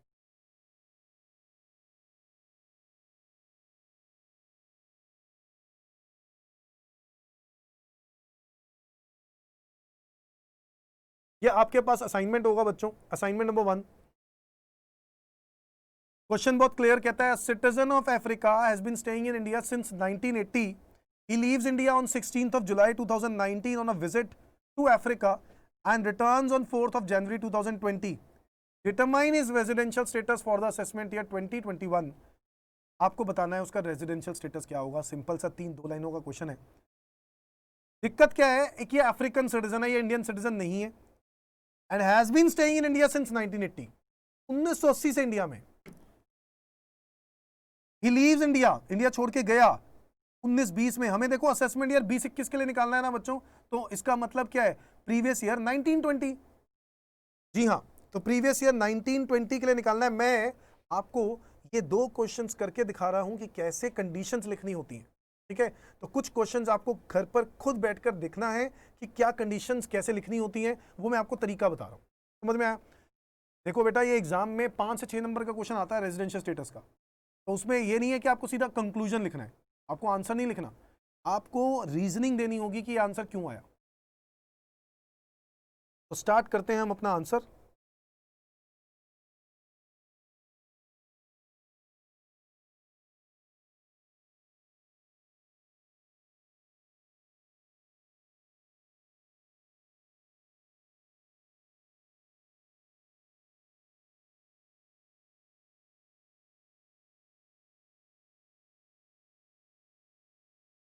हेडिंग लिखेंगे residential status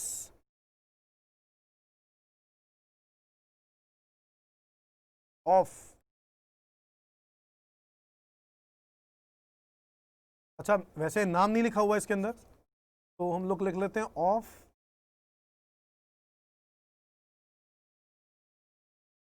African citizen.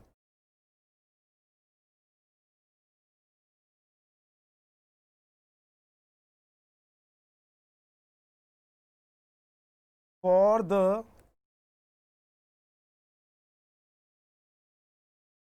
Assessment year 2021 exam में 21-22 का आ सकता है, बट आपको क्वेश्चन यहां पर जैसे दिया है आपको वैसे ही करना चाहिए। फॉर द असेसमेंट ईयर 2021, तो ये तो हमारी हेडिंग हो गई। अगर नाम दिया होता तो मैं नाम लिखता बच्चों, बट यहाँ पर हेडिंग में मैं इस तरीके से लिख दूंगा। उसके बाद मैं स्टार्ट करूंगा रेजिडेंशियल स्टेटस फाइंड आउट करना। तो स्टेप 1, सबसे पहले मुझे क्या लिखना है,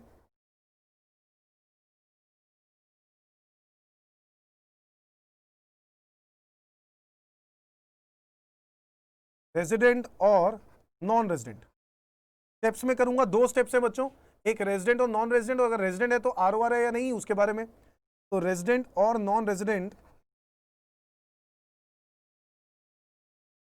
सबसे पहले तो मुझे ये फाइंड आउट करना है कि वो इंडिया का रेजिडेंट है या फिर non resident.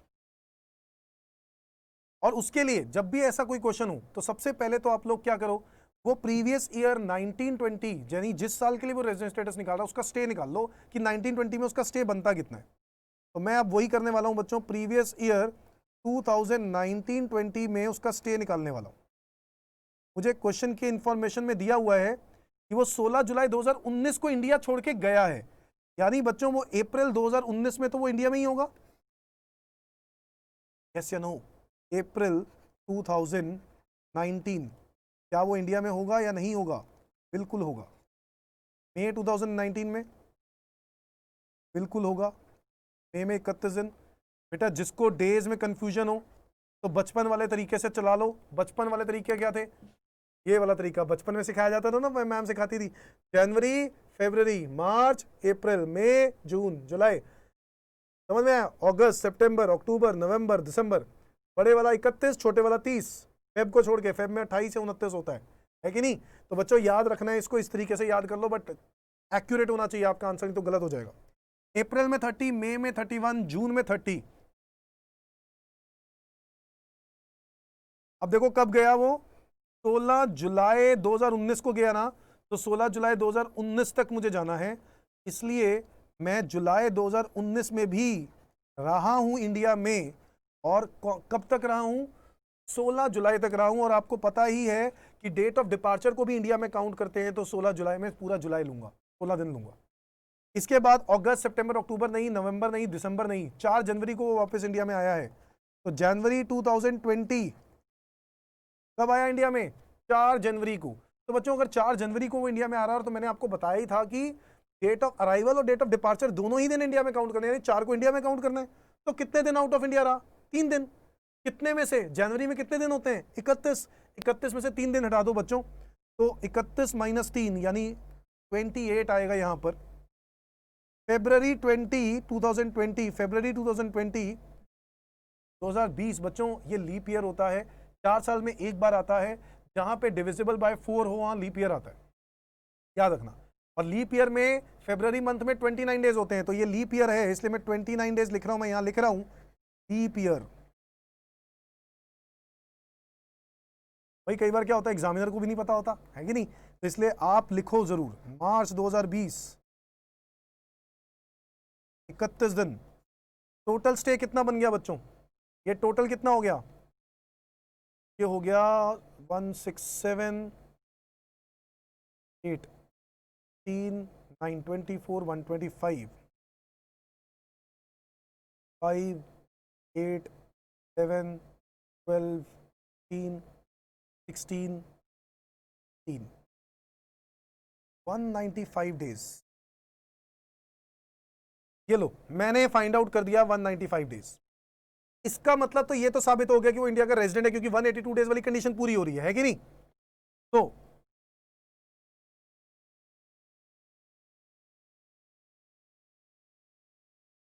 an African citizen is resident of India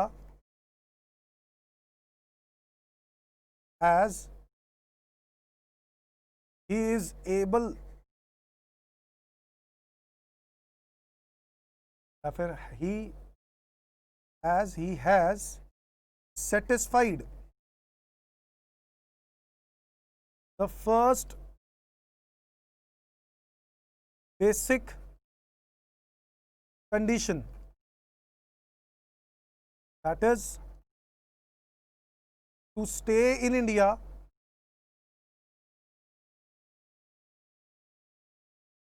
for 182 days or more in the relevant previous year। बिल्कुल बच्चों उसने ये कंडीशन सेटिस्फाई कर ली है, क्योंकि उसका स्टे 195 डेज का है। So an African citizen is resident of India as he has satisfied the first basic condition, that is to stay in India for 182 days or more in the relevant previous year। तो मेरा answer clear है, resident of India, resident of India. But मेरा answer incomplete है, क्योंकि resident भी आगे 2 category के होते हैं, आरओआर या फिर NOR.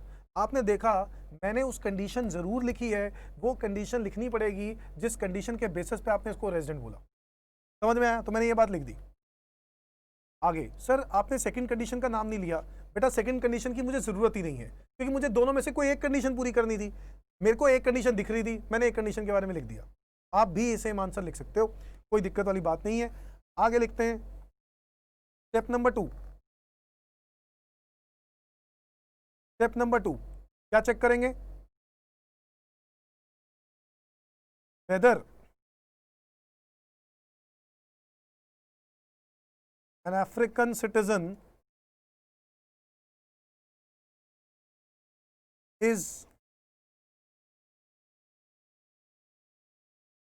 resident and ordinarily resident,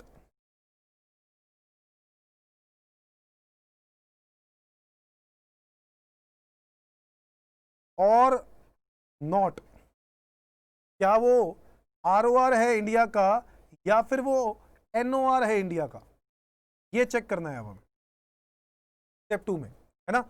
और स्टेप 2 में ये चेक करना जरूर है, बट क्वेश्चन की लाइन पहले ही बता देती है कि वो इंडिया में 1980 से वो इंडिया में रह रहा है। अब 1980 से जो बंदा इंडिया में रह रहा है और 1920 की बात हो रही है, सिर्फ 1920 में पहली बार तो वो गया है 1980 के बाद, तो इस रीजन की वजह से he will be satisfying the both additional conditions। समझते हो बात?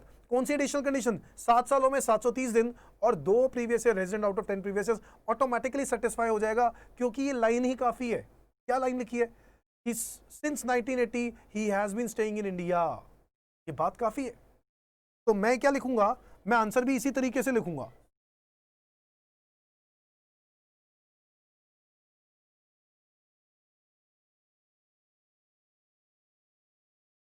An African citizen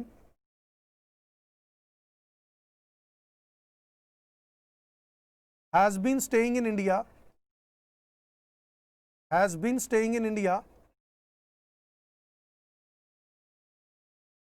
since 1980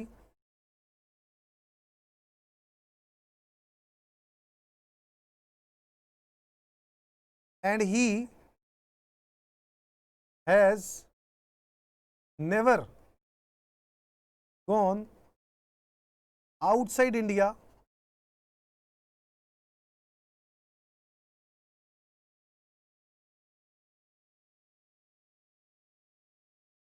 before relevant previous year। इस relevant previous year से पहले वो कभी भी इंडिया के बाहर नहीं गया है। तो African citizen has been staying in India since 1980 और वो प्रीवियस ईयर से पहले कभी भी इंडिया से बाहर नहीं गया है, इसीलिए यही काफी है। Therefore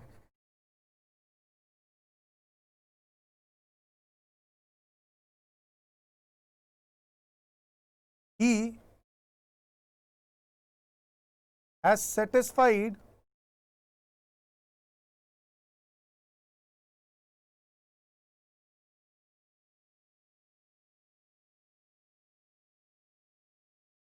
both the additional conditions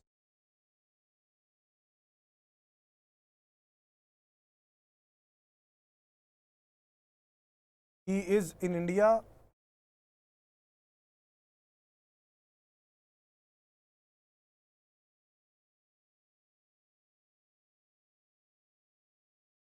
resident of India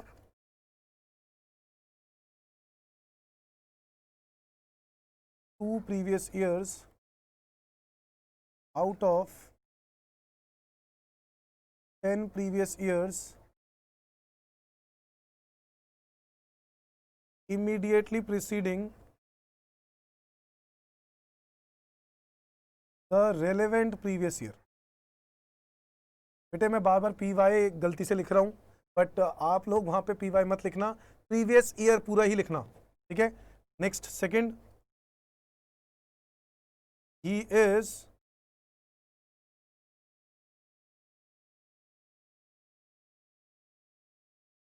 in India, या फिर मैं लिखूं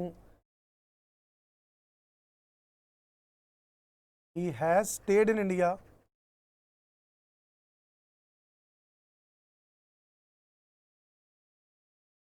for 730 days or more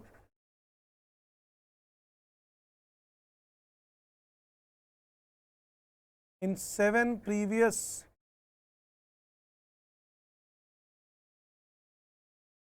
years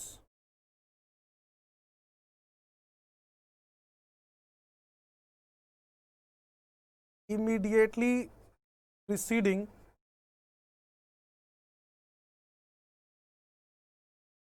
the relevant previous year. So basically ये दोनों की दोनों additional conditions he is easily able to satisfied because of the reason कि वो सिंस 1980 इंडिया में था. समझ में आ गई बात. सो कंक्लूजन क्या देंगे? कंक्लूजन फाइनली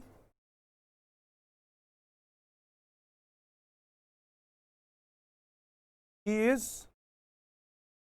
resident and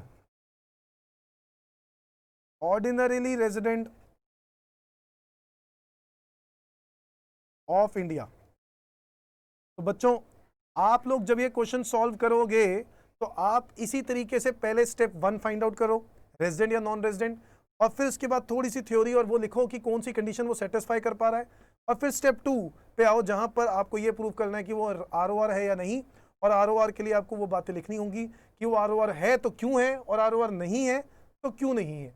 समझ में आया? कौन सी कंडीशन वो सेटिस्फाई कर पा रहा है जिसकी वजह से वो आरओआर है, और या फिर अगर एनओआर है तो कौन सी कंडीशन वो सेटिस्फाई नहीं कर पा रहा है इसलिए वो आरओआर है. तो वो बातें आपको लिखनी पड़ेंगी, यानी कंडीशन जरूर लिखनी है. 5 नंबर का क्वेश्चन आपको इसी तरीके से लिखना पड़ेगा. लास्ट में आपको कंक्लूजन देना है आपके अपने आंसर का कि भाई फाइनली ये आपके हिसाब से क्या है. समझ में आया बच्चों? तो ये है आपका एग्जैक्ट आंसर, और थोड़ी सी लैंग्वेज में ऑब्वियसली फर्क हो सकता है, जिसको जिस तरीके से इंग्लिश में लिखना है आपको लिख सकते हो, बट कंडीशन जरूर मेंशन करनी है बच्चों. ये कंडीशन मेंशन करना बिल्कुल जरूरी है. समझ में आती है बात? चलो एक क्वेश्चन और करते हैं बच्चों, एक क्वेश्चन और करते हैं, क्वेश्चन नंबर 2. क्वेश्चन नंबर 2, ठीक है, और फिर इसके बाद मैं कुछ होमवर्क दूंगा आपको आज. Mister Andrew Symonds, an Australian cricketer, has been coming to India for 100 days every year since 1997-98. कहते हैं एक ऑस्ट्रेलियन क्रिकेटर है एंड्रयू साइमंड्स जो कि हर साल 100 दिन के लिए इंडिया में आ रहा है 1997 से. Determine is residential status for the assessment year 2021. Okay sir, तो इस केस में मुझे रेजिडेंशियल स्टेटस निकालना है, मैं कैसे निकालूंगा?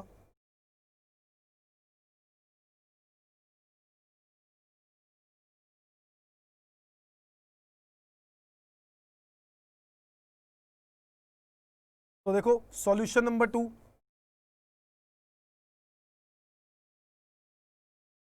मुझे रेजिडेंशियल स्टेटस निकालना है.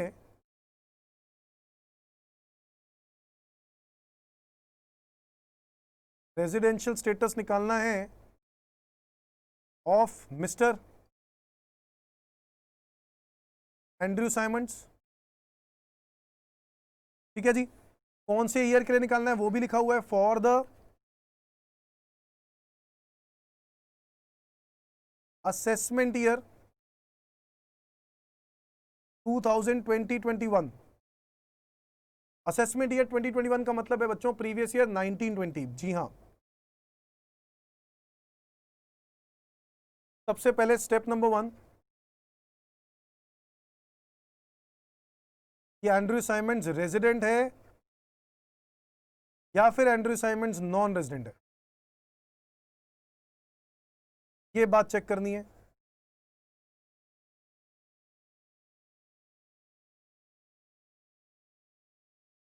कि एंड्रयू साइमंड्स रेजिडेंट है या नहीं. अब उसको चेक करने के लिए आपको चेक करना है कि प्रीवियस ईयर 2019-20 में उसका स्टे कितना था. ऑब्वियसली बात है 100 दिन, क्योंकि क्वेश्चन में तो क्लियरली लिखा है कि वो हर साल 100 दिन के लिए आ रहा है, 100 डेज. इसका मतलब है 18-19 में भी वो कितने दिन के लिए आ रहा होगा? 100 दिन. 17-18 में भी कितने दिन के लिए आया होगा? 100 दिन. 16-17 में भी वो कितने दिन के लिए आया होगा? 100 दिन. और 15-16 में भी कितने दिन के लिए आया होगा? 100 दिन. और इनफैक्ट इसी तरीके से वो आता रहा होगा. मैं ये बात इसलिए लिख रहा हूं क्योंकि 182 वाली कंडीशन तो पूरी हो नहीं रही थी. सेकंड कंडीशन पूरी हो सकती है.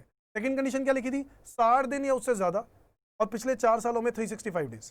तो ये लो जी, 60 दिन हो गए, और पिछले 4 सालों में कितने बनते हैं? देखो 400 डेज बनते हैं. समझ में आया बात? तो आप क्लियरली लिख सकते हो because of this reason he has satisfied the second basic condition of resident of India, and therefore he Mr. Andrew Simons is resident of India. तो आप यहां पर अपने आंसर को लिखोगे जब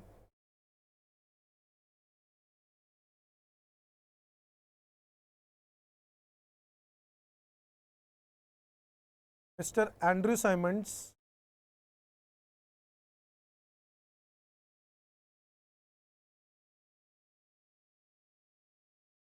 has been coming to India for 100 days every year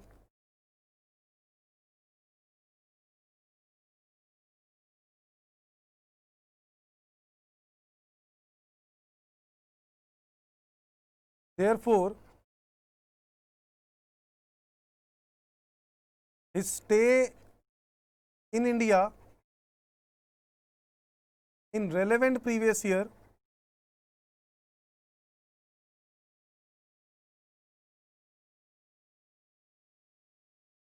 is 100 days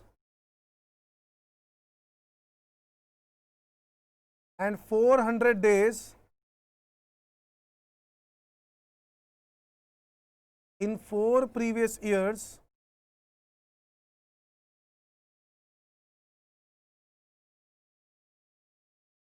immediately preceding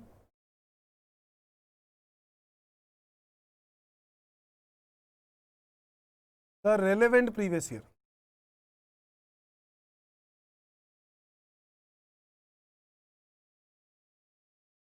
तो basically mister A जो मिस्टर एंड्रू साइमंड्स जो है he is able to satisfy the second basic condition.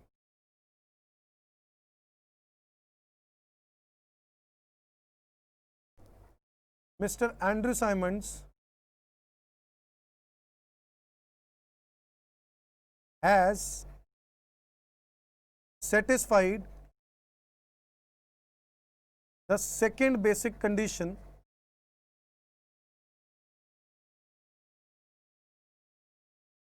that is to stay in India for 60 days or more in previous year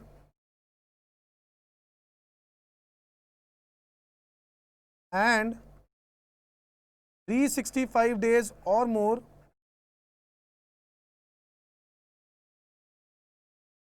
in 4 previous years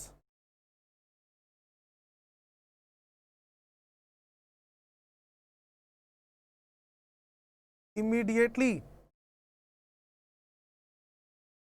preceding the relevant previous year.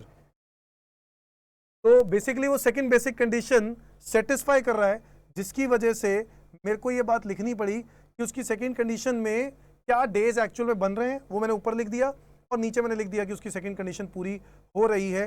और मैं आपसे request करूंगा जो condition आप लिख रहे हो उसको अंडरलाइन कर लो सो दैट एग्जामिनर को क्लियरली पता चले कि आप इस कंडीशन की बात कर रहे हो. तो he is resident of India, तो ये बात तो पक्की हो गई है कि वो इंडिया का क्या है, रेजिडेंट है. ठीक है बच्चों, अब क्या चेक करना है कि वो इंडिया का आरओआर है या नहीं. आओ जरा देखें इंडिया का वो आरओआर है या नहीं. Step 2, whether Mr. Andrew Simons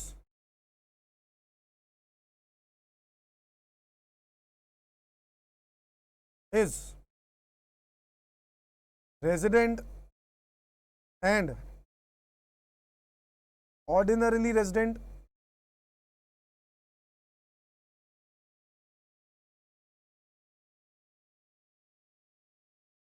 or not. क्या एंड्रू साइमंड्स इंडिया का आरओआर है या एंड्रू साइमंड्स इंडिया का एनओआर है. अब ये चेक करना है और ये चेक कर लेते हैं इस तरीके से कि मैं इसका पिछले 19-20 का स्टे लिखता हूं बच्चों, जो कि है 100 दिन, और 18-19. अब आप पहले तो अपने दिमाग में कैलकुलेशन करो पिछले 2 प्रीवियस ईयर्स में रेजिडेंट प्रूव करना है आउट ऑफ 10 प्रीवियस ईयर्स, क्या ये कंडीशन पूरी नहीं होगी? सोच के देखो, जिस तरीके से वो इस साल में रेजिडेंट बना, वो इस साल में भी तो ऐसे रेजिडेंट बना, इस साल में 60 दिन से ज्यादा हो गए और पिछले 4 साल में 400 दिन। ठीक उसी तरीके से अगर मैं इसके पिछले साल चले जाऊं, यानी मैं 2018-19 की बात कर रहा हूं बच्चों, अगर 2018-19 में चले जाऊं तो 2018-19 में भी तो रेजिडेंट बन जाएगा वो। कैसे? क्योंकि इसी तरीके से 100 दिन 18-19 में पूरे होते हैं, जो कि 60 दिन से ज्यादा है, और पिछले 4 साल में भी 365 डे से ज्यादा बनेंगे। ये देखो,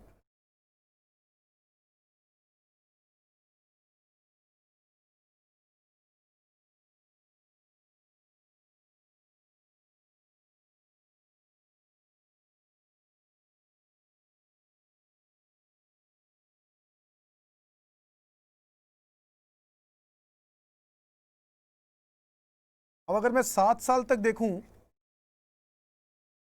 तो वो ये बन गए। अब मैं अगर 18-19 की बात करूं तो 18-19 में वो रेजिडेंट है या नहीं, तो आराम से बन जाएगा रेजिडेंट।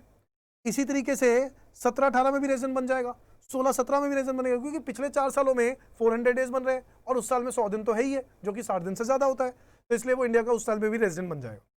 तो रेजिडेंट तो वो हर साल बन ही जाएगा, तो इसलिए 10 सालों में से कोई भी 2 साल वाली कंडीशन तो पूरी हो रही है। बट अगर आप ध्यान से देखो तो पिछले 7 सालों में 730 दिन चाहिए थे, जो कि नहीं बन पा रहे। क्यों नहीं बन पा रहे? पिछले 7 सालों में कितने दिन बन पा रहे हैं बताओ? 400 और 3, टोटल कितना स्टे बन पा रहा है? और हमें कितना चाहिए? 730 days.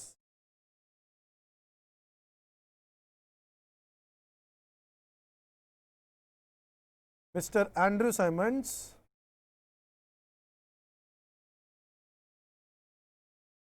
has satisfied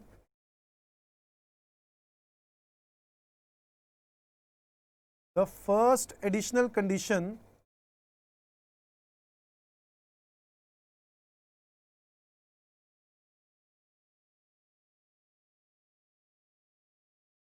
but he is unable to satisfy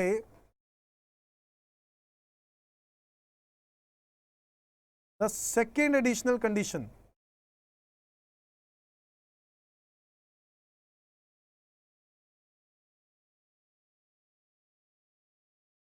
That is to stay in India for 730 days or more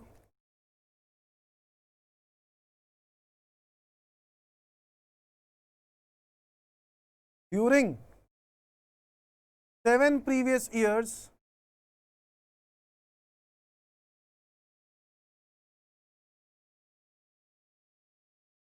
immediately preceding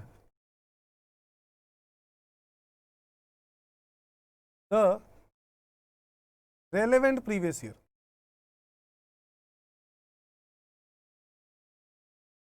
समझ में आया? तो ये वाली कंडीशन वो पूरी कर नहीं पा रहा। क्यों? क्योंकि उसके 7 सालों में कितने दिन बन रहे हैं? 700 दिन, जबकि चाहिए कितने थे? 730 दिन।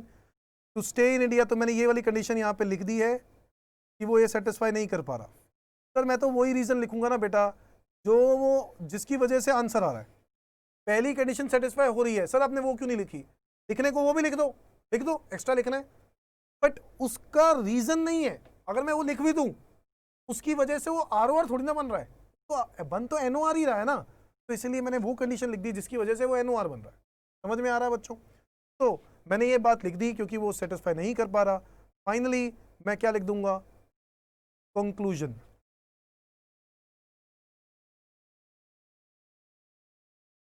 that he is resident but not ordinarily resident of India.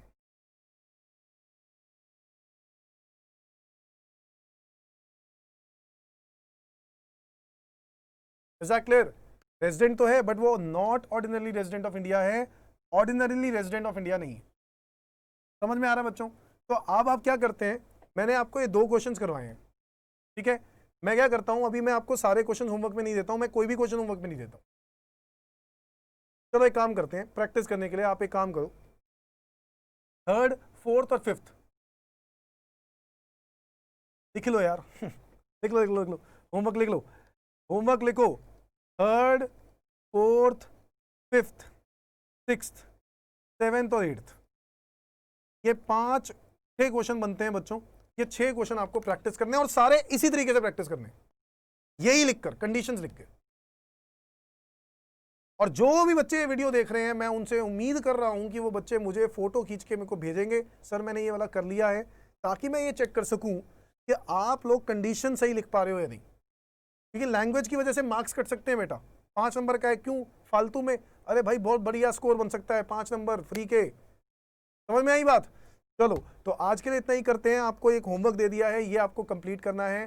Next class में हम लोग, अगर कोई डाउट हुआ तो आप लोग मुझसे बात कर सकते हो, मैसेज कर ही सकते हो, आप लोगों को पता ही है मेरा कॉन्टैक्ट नंबर। और हम लोग अगले टॉपिक पे बढ़ेंगे इसके बाद, ठीक है? और ठीक है, आज के लिए इतना ही करते हैं। Bye bye.